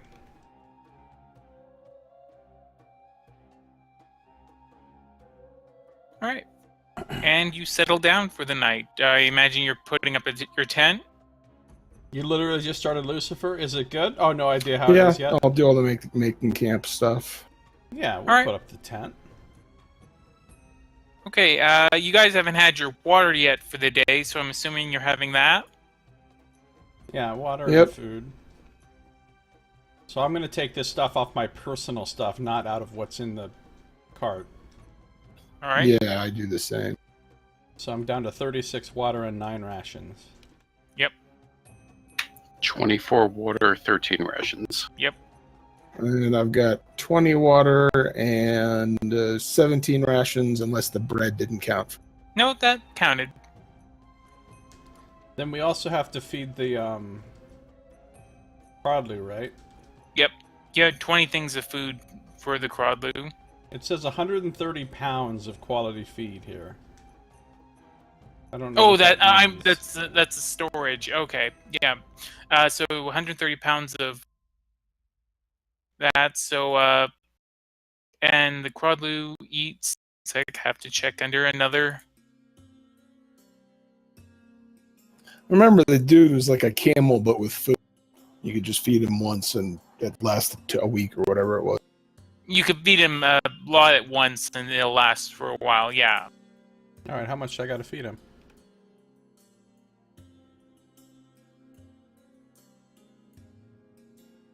That would be. Oh god, where the hell did I put it? Oh, under mountain equipment, I think. Yes. 10 pounds a day, so you can feed him. You could feed her, I should say, 70 pounds, and I'll feed him for the week, or you could just go by the day. I'll go by the day for now. Oh, and you have and you said quality feed, right? Yeah. So that's you only need to feed 5 pounds per day. Oh, great. All right, I took that off. Can we take Harmiz's chest and documents off of here? Because we don't have that anymore, right? Yeah. Yeah.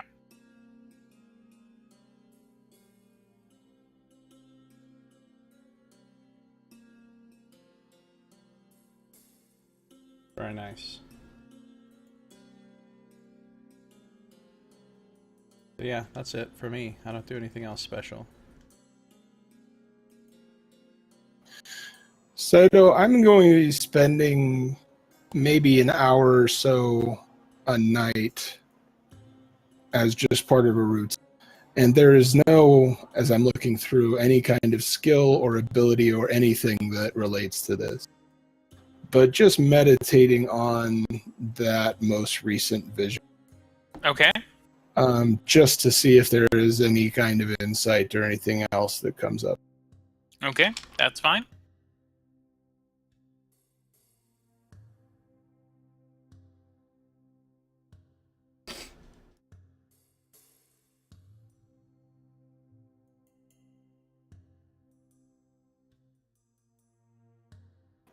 And then if that's all my plans before we turn in. As long as Fenris is willing to stand watch it anyway. Yeah, Corwin would have brought Fenris out and would have enjoyed the spending time with him on the roads of Tyr and such. Yeah, he would have definitely done that and, gotten him ready for keeping watch at night. All right.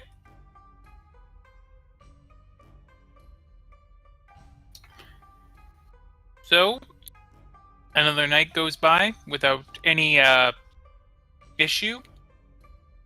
It's now 6 in the morning on Hayes the 24th. All right, well, I'm going to make good on my word, and today is the new day, so I'm going to start the day off with an hour of athletics training. Okie dokes. Jomo, so you'll be assisting in training him? Yeah, I'll do that for an hour and also do my hour of morning rituals. All right. Hey, Dennis. Good to see you. How you doing? Corwin, will you be doing anything? Corwin will be reading through Ekearte's notes a bit, and he's just going to kind of, do that as he's with Fenris and that type. Mm-hmm. And a thought will kind of strike him as he's reading through this. And, just looking up with a kind of interesting thing, he'll speak in muttered tones to Fenris and go, do you think that'll work? All right, that's pretty interesting. Yeah, we should give that a shot. Yeah, I mean, we're out in the desert. No one really can see us. Oh, all right, let's do this. And Corbin will kind of raise his hands in a broad gesture, and a bit of glamour will kind of come over him as his features seem to kind of blur and twist. And the first people he falls on, at first he'll look and he'll see Jomo there with his, doing their training and whatnot. And suddenly, there'll be two Jomos. Do I look like him, Fenris? Do you think that's pretty good?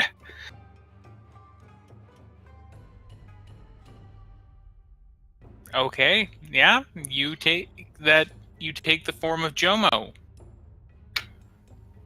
And if Fenris kind of gives an appreciative squeak and nod, okay, all right, let me look at him now, and he's going to kind of focus on Sinclair, and he's going to kind of narrow his eyes and kind of take in his form specifically, all in, and just concentrate and use the ability to change the appearance within, the confines of that one particular spell, and change his appearance to look like him. Then, just got home. All right. That's cool. Again, you get a fairly close facsimile to Sinclair. Again, they're not perfect yet because you're still exactly. Yeah, fully proficient with the spell, but you are getting like them. Yeah. Now, Fenris, you'll like this. You'll like this a lot. Now, who do I look like now? Who do I? And you can see Corwin's just getting really excited as he's kind of going into this, and he's going to transform, and this sort of matronly appearance will come over him, and he will appear to Fenris like he looks like his Aunt Dory. Fenris nods appreciatively. Oh, wouldn't it be great if we were back there? Oh, it would be so nice to see her again and show her what marvels we've accomplished.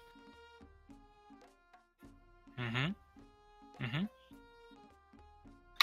And yeah, he'll be spending that hour kind of going through and thinking, and he'll change into his various he'll change into his father and mother, he'll change into his brother Everett, he'll go through his entire family.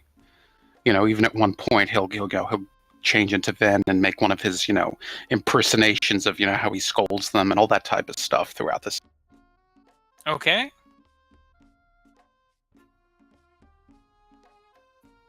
Yeah, you're able to do all that.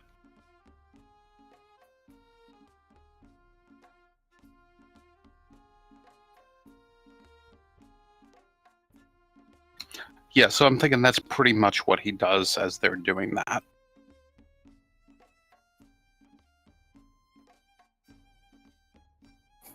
So probably about 8 o'clock or so, hit the road. Mm-hmm. All right. Just chill, play something off stream. And Like what? you travel along. And you reach Fort Scones once again. And Go ahead. And once again, it's as before. It's you see the various members of House Inica just standing watch outside and trying to make sure that none of the many refugees who are still coming into Tyr are trying to stay in the fort or the like. Are there a lot of refugees gathered up here? Yeah, there's a fair number of refugees that have temporarily stopped here. They know that they can't go inside the fort, but unless they were on business. But this has become a sort of safe ground for them to sort of meet up.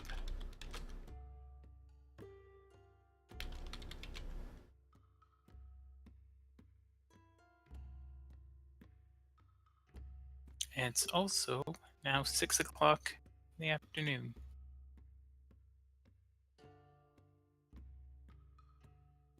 What do you want to do? Stay by the fort, or... We can't go... There's not like an inn in the fort or anything, right? Yeah, there's nothing like that.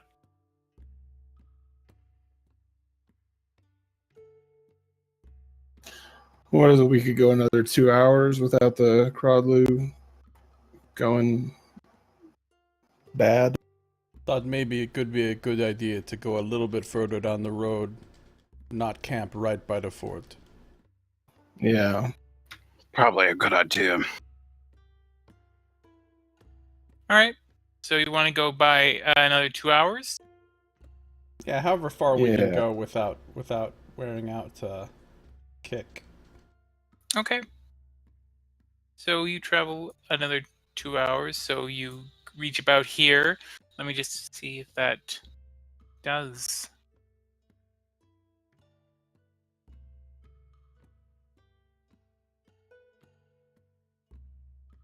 Fallout 76. Sounds good, Okay. Dennis. I haven't played that in a long so time. to kick still fine. Great. And Look for a it's good place to camp. all right.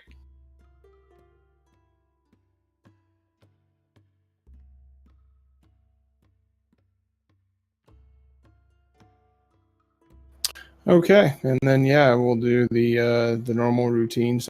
Is Jomo teaching me athletics, or does he have to be involved in it? He does, yeah. Okay.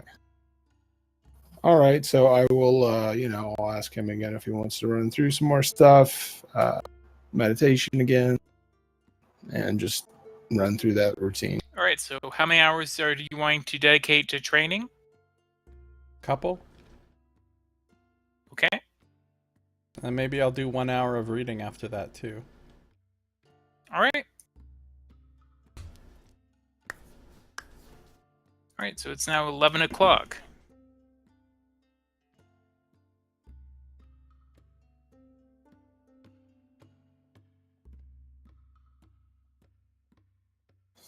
Okay, so if we, Yeah, I mean, head to bed. If we get up, see if we can maybe get up a little early so that we could get to Sada early and then start off road as quickly as possible.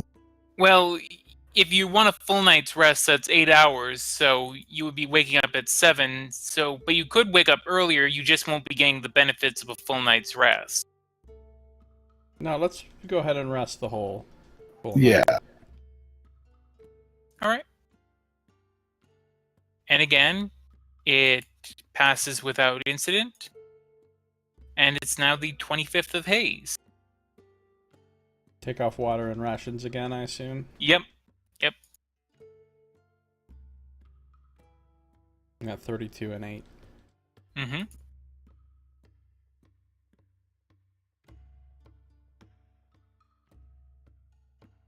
And I'll take off feed for the...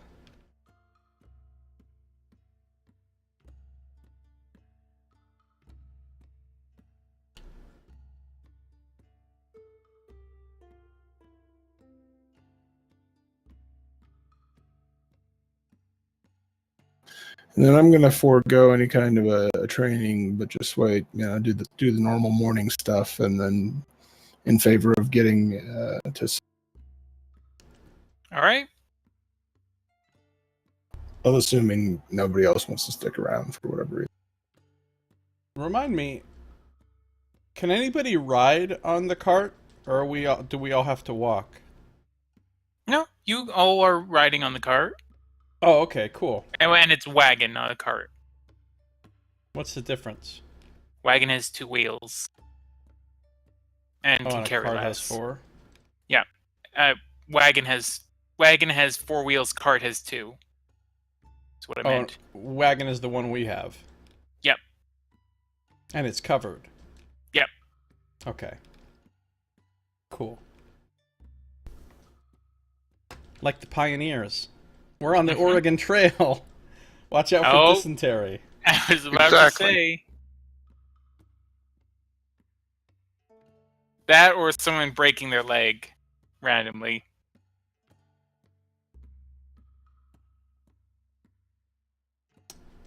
Right, so how long does it take us to get to Sada? Takes you about 2 hours to get to Sada. And you reach again Sada's gates, the watchtower that stands outside of the main city, and reach the outer wall. There's people milling about. A few of them look your way and they sort of give you nods of recognition.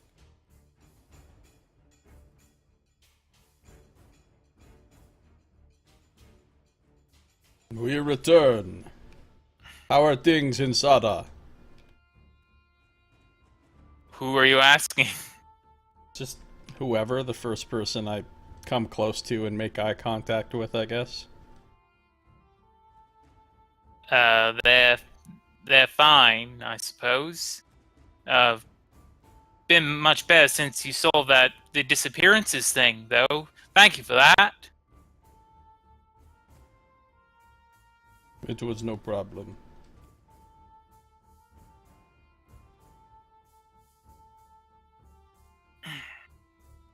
I'll go over and say hi to Stalaga if she's still at her. She is indeed.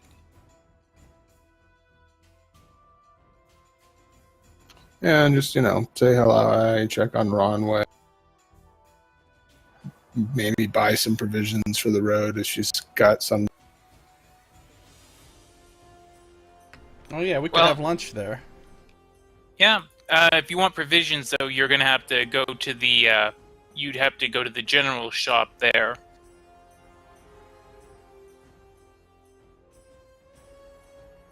Okay, but yeah, no, we can get the day's water and food rations at least from her. Alright.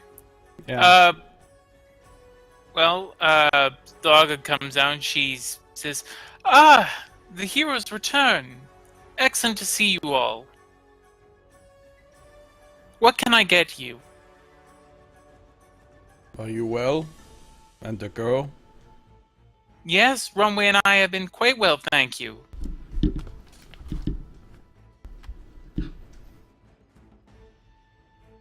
Well, bring us a feast. Food, drink, and charge us whatever you want. We are here to pay. You don't need to pay anything. The meals are on us. And she heads to the kitchens and begins working on a meal. Runway comes out. Ah, hi, you guys.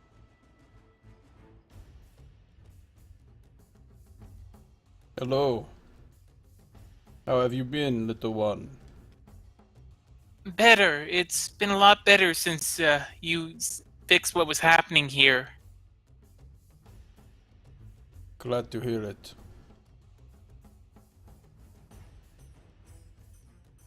So, have you been on any other adventures?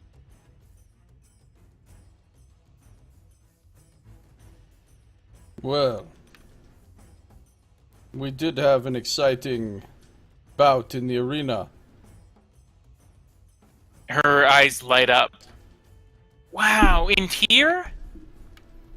In Tyr, yes, we fought in the games and we were victorious. That's amazing! Corwin can tell the tale better than me.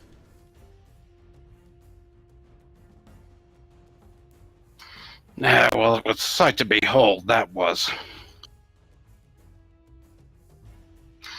We actually got through 3 rounds, it was, of the team matches, and well, the first 2 were quite straightforward. The third got a little dodgy, but yeah, we persevered in the end. Did quite well on that, I must say. My bow was quite lucky. My aim was sure. I don't think I missed a single shot in any of those matches. Wow! Can I see it? My crossbow, sure. And he'll kind of pull it off of his back and present it to her and kind of show, oh, here's the loading spot and trigger here, and it's quite simple and make them nice and sturdy and easy to fire. As you're talking, Slaga comes out. She's brought a pitcher of ale as well as 3 meals, one for each person. Here you go for the returning heroes. What were you just telling Runway? She had asked if we had had any adventures recently, and we were telling her of our exploits at the Tyrian arena. Oh, you were in the arena game? That we were. How did you do? Well, in our particular section, we did actually win it. I was telling her we had 3 matches essentially, and like I said, the first 2 got were quite decisive for us. The third god was getting a bit hairy, but we ended up making through it. That's quite impressive. I suppose I shouldn't be surprised, though, given how you were able to defeat those beasts that were attacking our town. Yeah, that's true. Who knows? Maybe that particular fight kind of gave us the edge we needed to get through the arena. And speaks highly of your skill. Have you seen him lately? Oh, he's out hunting right now. Good. And how about Edu? Is all well with him? As far as I know, yeah.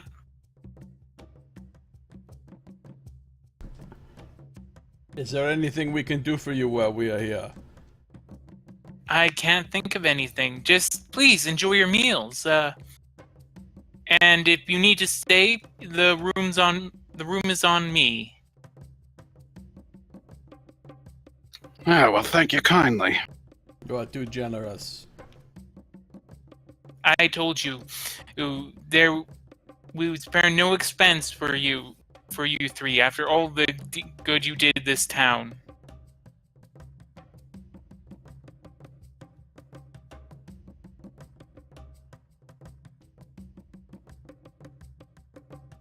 So, you are presented with 3 meals. It's roast erdlu,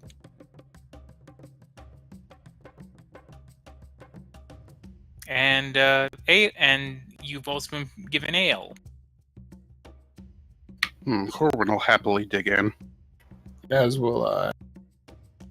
All right, again, the meal is not incredible, but it's filling, and and after having had nothing but rations on the road, it's nice to have a fresh meal.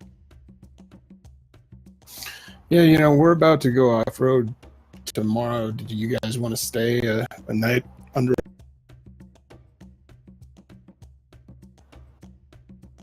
I like the idea. Oh, can we? I'd rather we solve this one quickly as possible. Who says that? said. Searshoe. Don't you know? It's What? The, Why? it's the Festival of the Soaring Sun. Will be upon us soon. I'd Don't know rather what not that miss is? that. Yeah, it's basically if you look under your March of Time handout, Oh, yeah. under general lore. You should just make a wiki. Yeah, The That- March of Time handout. I don't see that. it's under general lore under lore. Oh, I see it now. So yeah, it's essentially one of the 5-day festivals that occur in the middle of each season, and the festivals are they're times of. I mean, granted, Tears will probably be a little different than usual given all the refugees, but for market prices, things like that, it's always a excellent time to be around. Okay, so if I'm tracking the calendar correctly, and I think I missed a couple of days, but is it the 25th? Yes, it's the 25th. Okay, How long do we have until the Festival of the Soaring Sun? 5 It days. begins in 5 days, yep.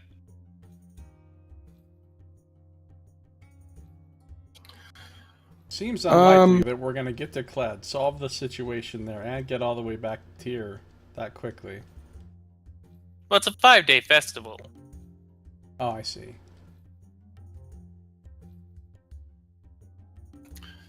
You know what, Searshoe? We don't do much for. In fact, I don't think I've ever done anything for you. And I think you kind of were involved in saving my friend's life, so sure, I'm willing to hit the road. She sort of says, "Thank you. I rather, ever since I read about the festivals, I've been very curious to see one." I too am interested in this festival.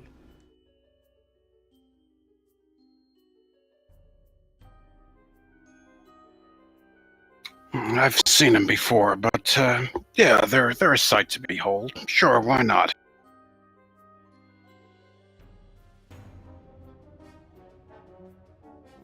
So it's about 11 o'clock now. If you wanted to restock on supplies, you could head to the general store. I don't think I need to restock. I just wanted to get today's food and water taken care of here at the Pale Bosrog. Yeah, Alright, well, Before we leave, I'm going to slip 2 enamel pieces underneath my plate and just leave them there when we walk out. All right, you do so. having seen that, I hang back a minute and retrieve the 2 enamel pieces. Not really. I do. I do want to go to Urdu's hut to see if he. To Edu's hut, you mean? Sorry, yep. Threw an extra R in there. Sure, you can do that. So you head over to Idu's hut, and it's currently closed. And I will knock on the door. All right. You hear a voice. Yes, hello. Ito, yes, it's Sinclair. I don't know if you remember me. We visited a few. Ah, of course. And Idu comes to the door and unlocks it, opening it up. Hey, we're sorry we can't stay longer. And I'll poke my head inside to make sure he's alone. Mm-hmm. I did want to let you know we delivered that letter as requested. I'm not sure what kind of response you're expecting or how quickly, but I got it as far as you. Thank you so much. I have to admit, I've gotten the sense that Akmiel has been somewhat suspicious of me lately. Ever since Rye left town, I get the sense that he's now feeling a bit exposed.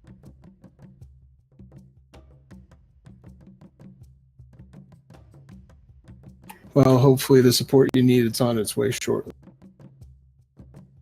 Yes, thank you. Anyway, best of luck, and we will. If our paths cross again, I look forward to it. Likewise, my friend. And he shakes your hand firmly before closing the door.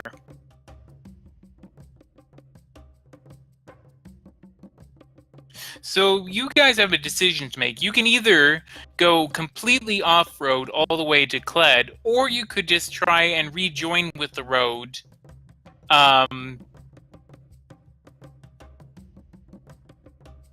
Just past Fort Iron, or you could try and go through Fort Iron. There, again, it's up to you. Yeah, let's just bypass Fort Iron and then reconnect with the road. A little Right, ways north of yeah. there. I mean, Yeah, before the Badlands start. the forts do send out patrols and the like, but generally speaking, you should be relatively safe. Yeah, if we can try to hit the road again, like right before we get to those Badlands, like Nox just said, or whatever those are, that darker terrain. Yep. So that's a good plan. Yep, I like it. All right. So you set out again. You're only traveling now at half speed, however. And you're able to travel for about... Let me see here.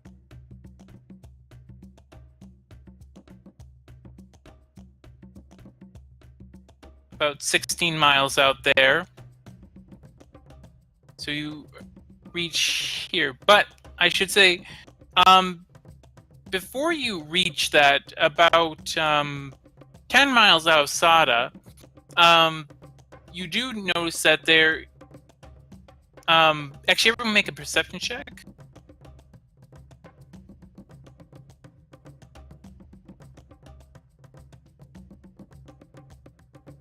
Oof.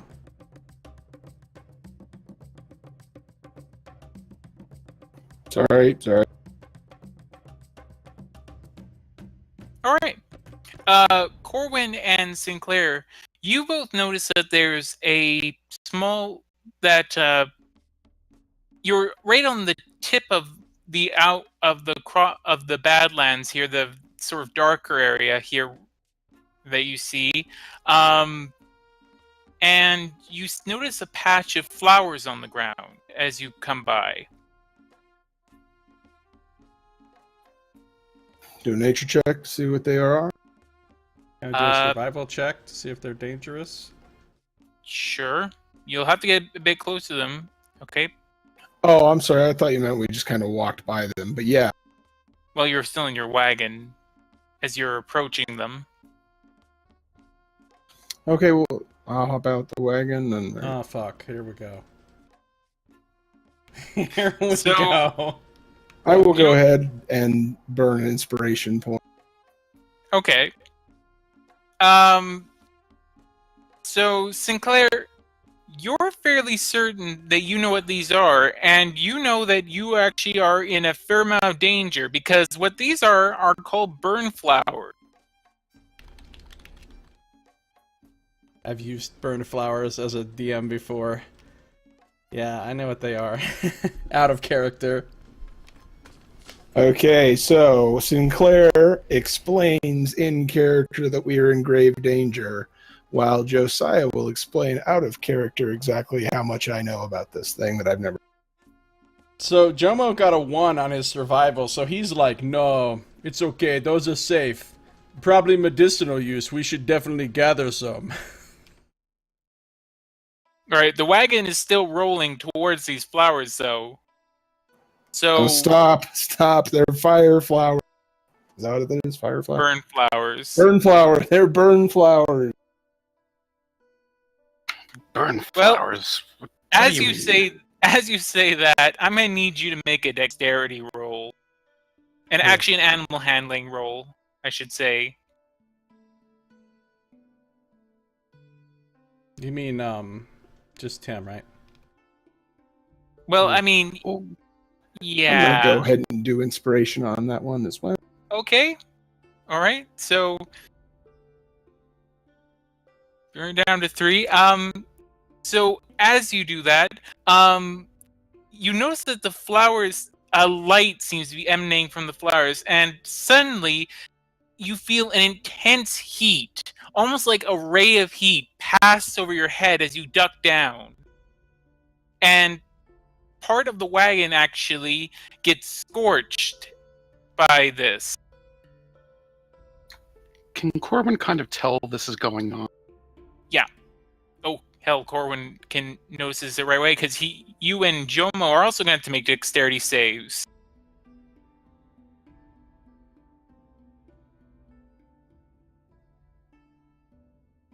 Okay, those are... Wait, make sure that Jomo's was... Yes, it was just sufficient. So you both avoid this intense ray of heat that's coming from these flowers, as if it's concentrated sunlight being fired at you from the flowers. Something hiding in the flowers is attacking us! So now, I'm gonna need one of you to make an animal handling check. Can Corwin do a certain thing? Perhaps he's going to attempt to diminish the power of the flesh. He'll attempt to absorb some of that heat. Okay. Well, you can take acid, cold, and I imagine also says the other things. Yeah, the whole gambit of the typical... Yeah. Well, you didn't take damage, though. Oh, that's true. Okay, that's fine. Alright, I'll try to handle the animal. Alright. Jomo, you're able to get it to kick to skirt to the side suddenly and dodge another blast of heat that comes over you. And you begin riding as fast as you can out of the way, narrowly avoiding the burn flower patch. Yeah, those things are like gross. They open up and they're like super reflective inside, so then they reflect all the sunlight in like a concentrated beam at you. Even the flora wants to kill you in this goddamn world. Yeah. Everything wants to kill you when the sun is dark. Yeah, so we're gonna get as far away as we can from those. It's a too bad there was some kind of creature in those flowers. We could have used them. I will explain to Jomo the reality of the situation.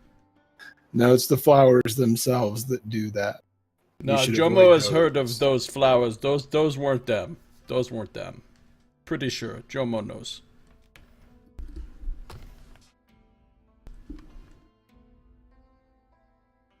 This is where it's always very peculiar when the player explains to the other player what's going on, and then in character that same player then has to explain to the other character what's happening.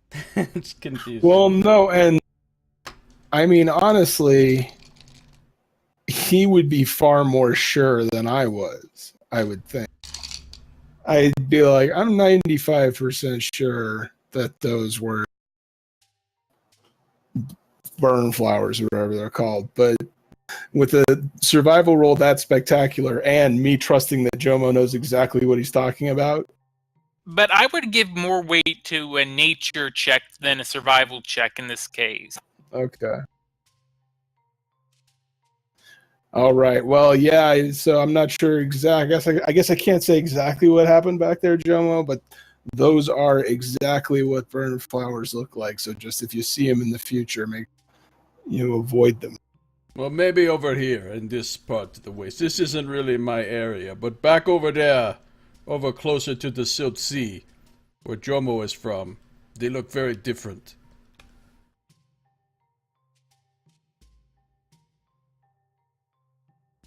All right. So, you continue on for a while, reaching about here. And it's now about 8 o'clock. Okay, so for the heat wave, I mean, assessing damage to the wagon, I assume it's still functional because we continued. Is Yeah. it no longer covered? Is it? No, it's still covered. It's when it's covered, it's not covered with a canvas. It's actually covered with wood. Okay. Oh, really? That's Yeah. cool. I just assumed it was a canvas. Yeah, hashtag Jomo knows. Well, you know, Jomo used to be a ranger, but now he's not anymore. He's an ex-ranger, so he's forgotten some things. Dying and coming back from the grave made him forget some stuff, apparently. So yeah, about 8. It's 8 o'clock. You guys can rest now if you'd like. Yeah. Yep. Yeah, I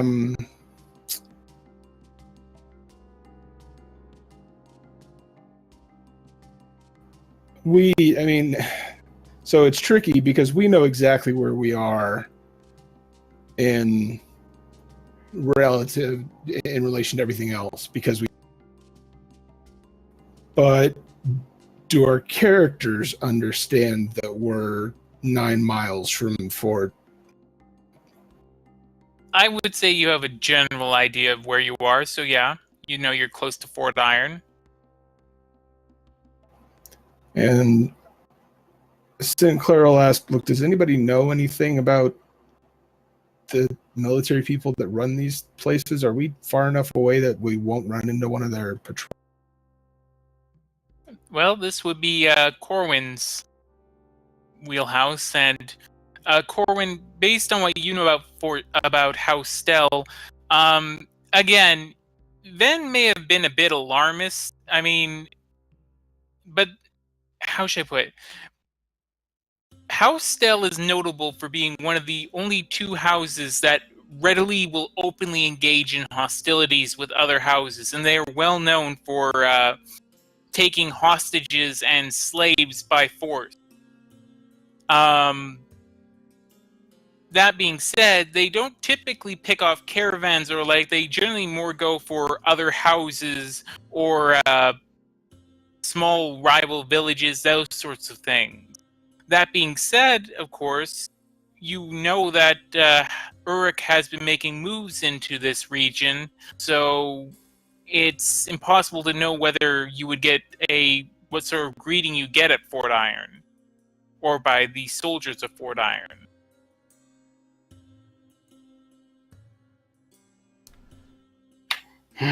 Yeah, well, I don't think that they would actually send, patrols out here, especially with those, that lovely welcoming party of the what do you call them, burn flowers, I think you said they were, out here. But yeah, I don't think they would really go and send soldiers out into the middle of the desert to to go and look for, well, typically they tend to look for slaves and that kind of thing, people that they can just simply subdue and, send them off to work and that kind of thing. So I would think we should be safe here.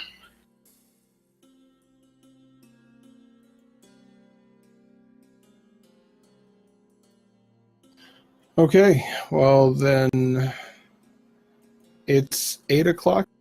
Yep. I'm thinking I'm gonna forego anything but the meditation night so that we can get a full rest, and it looks like we may have a chance of getting back to the road at least tomorrow, and maybe part of the way to Cled if we get as early a start as we can. Yeah. I'll just do 1 hour of reading tonight. Okay.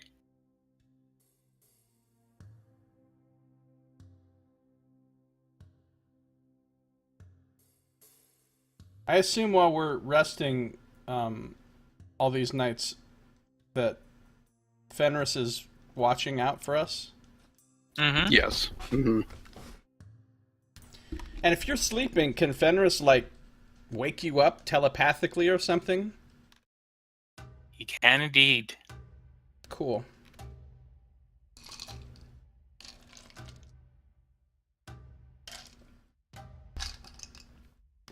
So, the night passes, again, without issue.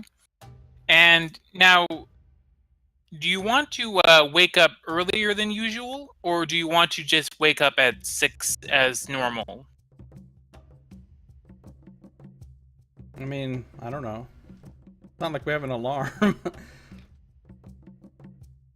I guess we just wake up when we wake up. You have an owl familiar with Azar, right? Yeah. Is it named Owl Pacino? No, it's not. Nice. You missed an opportunity there. It's named Zura. That would be a real hoot. So yeah, I don't know. We wake up whenever you guys want to wake up, I guess. I'm just assuming that people in Athos have probably a pretty well-trained clock, given how much their lives can change based on just the time of day. True. Yeah, so I would want to be getting a full night's rest, but that's it. Okay. In that case, you'll wake up an hour earlier than usual. It will be 5 o'clock a.m. If the others aren't already, I'll just kind of get them. I wake up and do my thing. Now, I can do my hour's worth of ritual and prayer while riding on the wagon. Right? We can actually... right, and... Oh, no, never mind. I just remembered you had Sada. So, but yeah, you could do your hour's worth of prayer and everything on the wagon. So if we want to get started early, we can. Okay, yeah, let's get started early and see how far we can get today. All right. So about 5 hours pass before you reach the road again. On the road again. Yep. Yeah. And there's no one on the road, I'm assuming? No. The roads are pretty barren. And they remain so as you continue down. Let me see here. Too bad we can't fly there. It's too bad we don't have a Cled Zeppelin. Oh. I knew there was going to be puns for Cled's name. I knew it was going to come. So, after about 5 miles on the road, make another perception check. We can't renege on this deal to check this out for Ven. We've got an ironclad arrangement with him. Nice.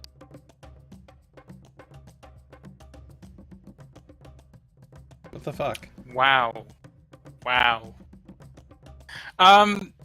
So you guys are just going down the road, and as you're going down the road, you don't even notice it up until Tikik basically trips over something that was in the middle of the road. It Well, let's just appears to see be what it is. It appears to be the remains of a cart. The remains of a cart. Yep. Well, let's Anything check it else? Yeah, let's investigate. They must have discarded it on the road here. out. Oh, nice. I'll make a little note of its location with my cartography kit.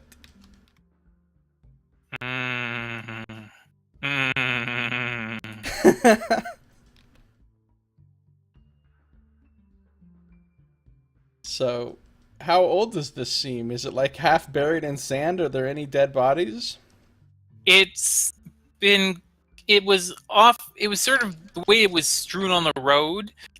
Some sand had blown over it, but there doesn't appear to be any bodies. Again, you'd have to do investigation checks to get better sense of.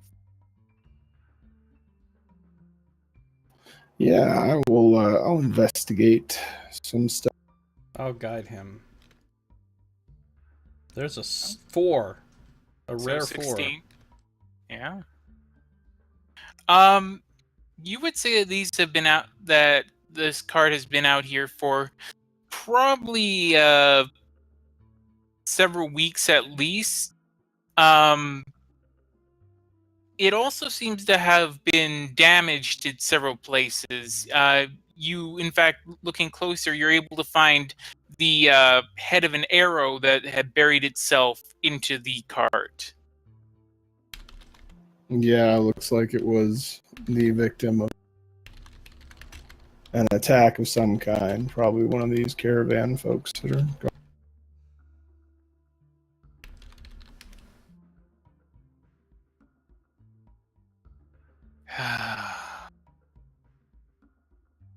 Josiah.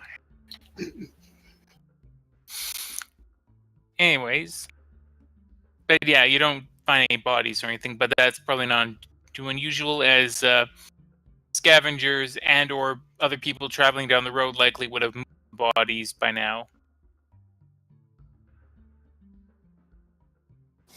Okay, yeah, let's just continue on. Start at least trying to stay a little bit more alert. All right. You travel for another 5 miles about. And Sorry, go Yep. ahead. No, go ahead. You remember toward the very beginning of the campaign when we were traveling through the waste and we had nothing, and we found the remains of a cart and we were so fucking excited and we were like digging desperately through the sand, just trying to find anything? Now we see a cart and we're like, whatever. It's the remains of a cart. It was a little bit more of a dire circumstance, if I remember. All right. It's now about 3 p.m. Your mount's now starting to get tired, although you could still push it to try and get onto Cled. However, you've also come upon the scene of another caravan, it appears, that was hit. This one is a bit more obvious and looks a bit fresher, although you'll need to do an investigation check to discern the exact nature of them. Is there any signs of like raiders or anything? Not that you can see. Him. There's another 4. Oh. Yeah, you're not able to get as much information out of this. Well, I shouldn't say that. You're not able to get as much insight into it. Thankfully, because it's a newer scene. It's a bit more. You're able to discern a little bit more information that way, so it sort of saves you in that sense. And it's a tipped-over wagon. There's some hemp sacks, and again, there's no bodies here, though you do find what appears to be some finger bones, or at least some sort of digits that are near the tipped-over wagon.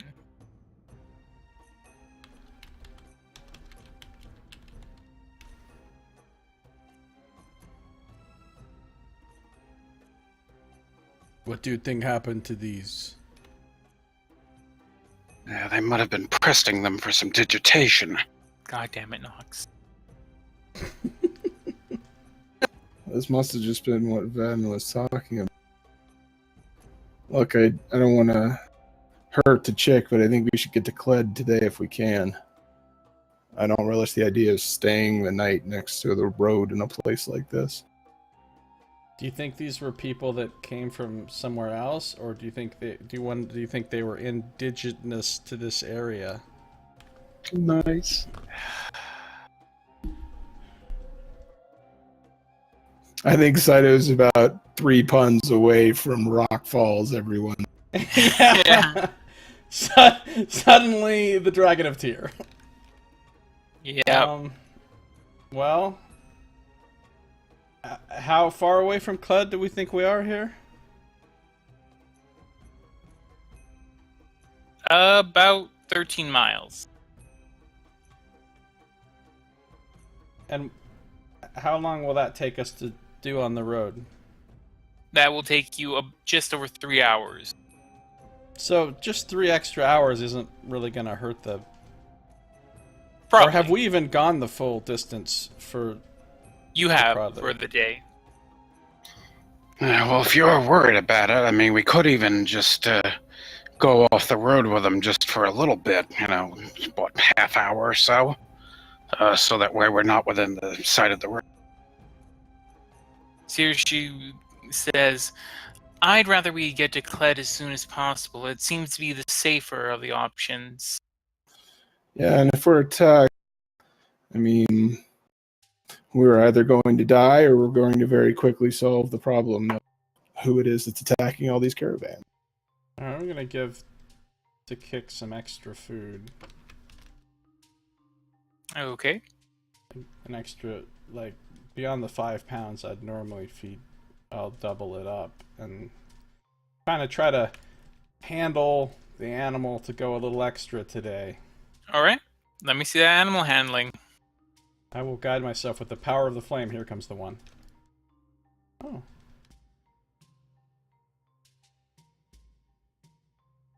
Yeah, okay, Oh. I'm using inspiration. Okay. You feed to Kick, and you realized at one point that you actually had somehow or other managed to get to Kick to start choking, but thankfully you were able to deftly maneuver yourself around to Kick's neck and dislodge the food that had got stuck in her gullet. That's good. So let's just go on to Cled then. All right. You're quite good with that Heimlich right there. You have to learn these things. So another hour passes, and this time you don't even need to make any perception checks. There's another wagon, remains of a caravan, that you're passing by. This one has bodies still. All right. Anybody else feeling zombie apocalypse? Zombie apocalypse? It's looking increasingly grim, I'll give you that. Yeah. There's so it's a wagon with 2 dead dwarves and a dead Erdlu.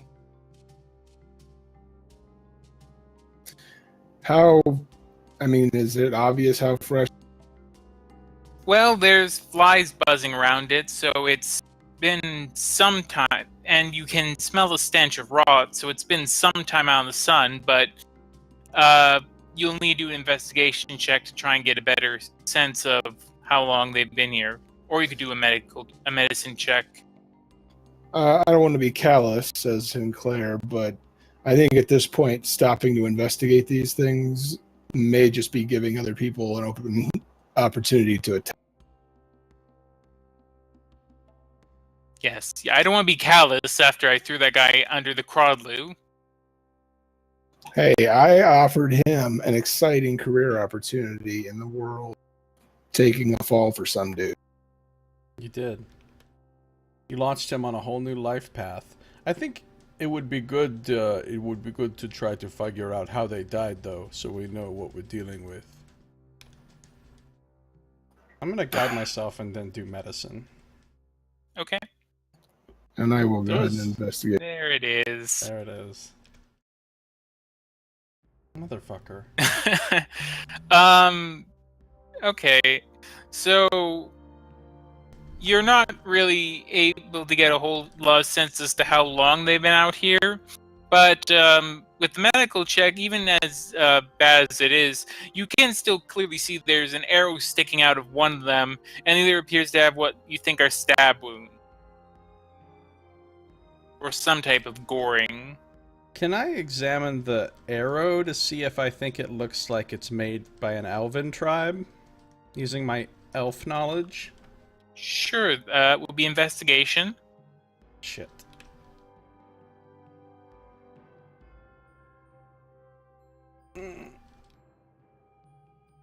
Yeah, you're not certain. It just looks like a bone arrow. Okay. All right.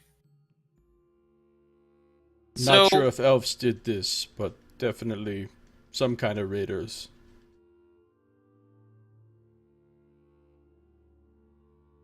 So another 2 hours pass, and finally, you see outcroppings of buildings on the in the distance. And as you approach, you know that you finally reached the dwarven settlement of Kled. And I'm thinking now might actually be a good time to end off for the night. Yeah, I unfortunately have a little work demon issue in the morning, so Yeah. Sounds good. Works for me. All right. Well, in that case, Josiah, do you want to take us out? Yeah. So, that's going to do it for this episode. Thank you for watching. This has been Josiah Plays Dungeons & Dragons, The Shattered Crown with DM Scito.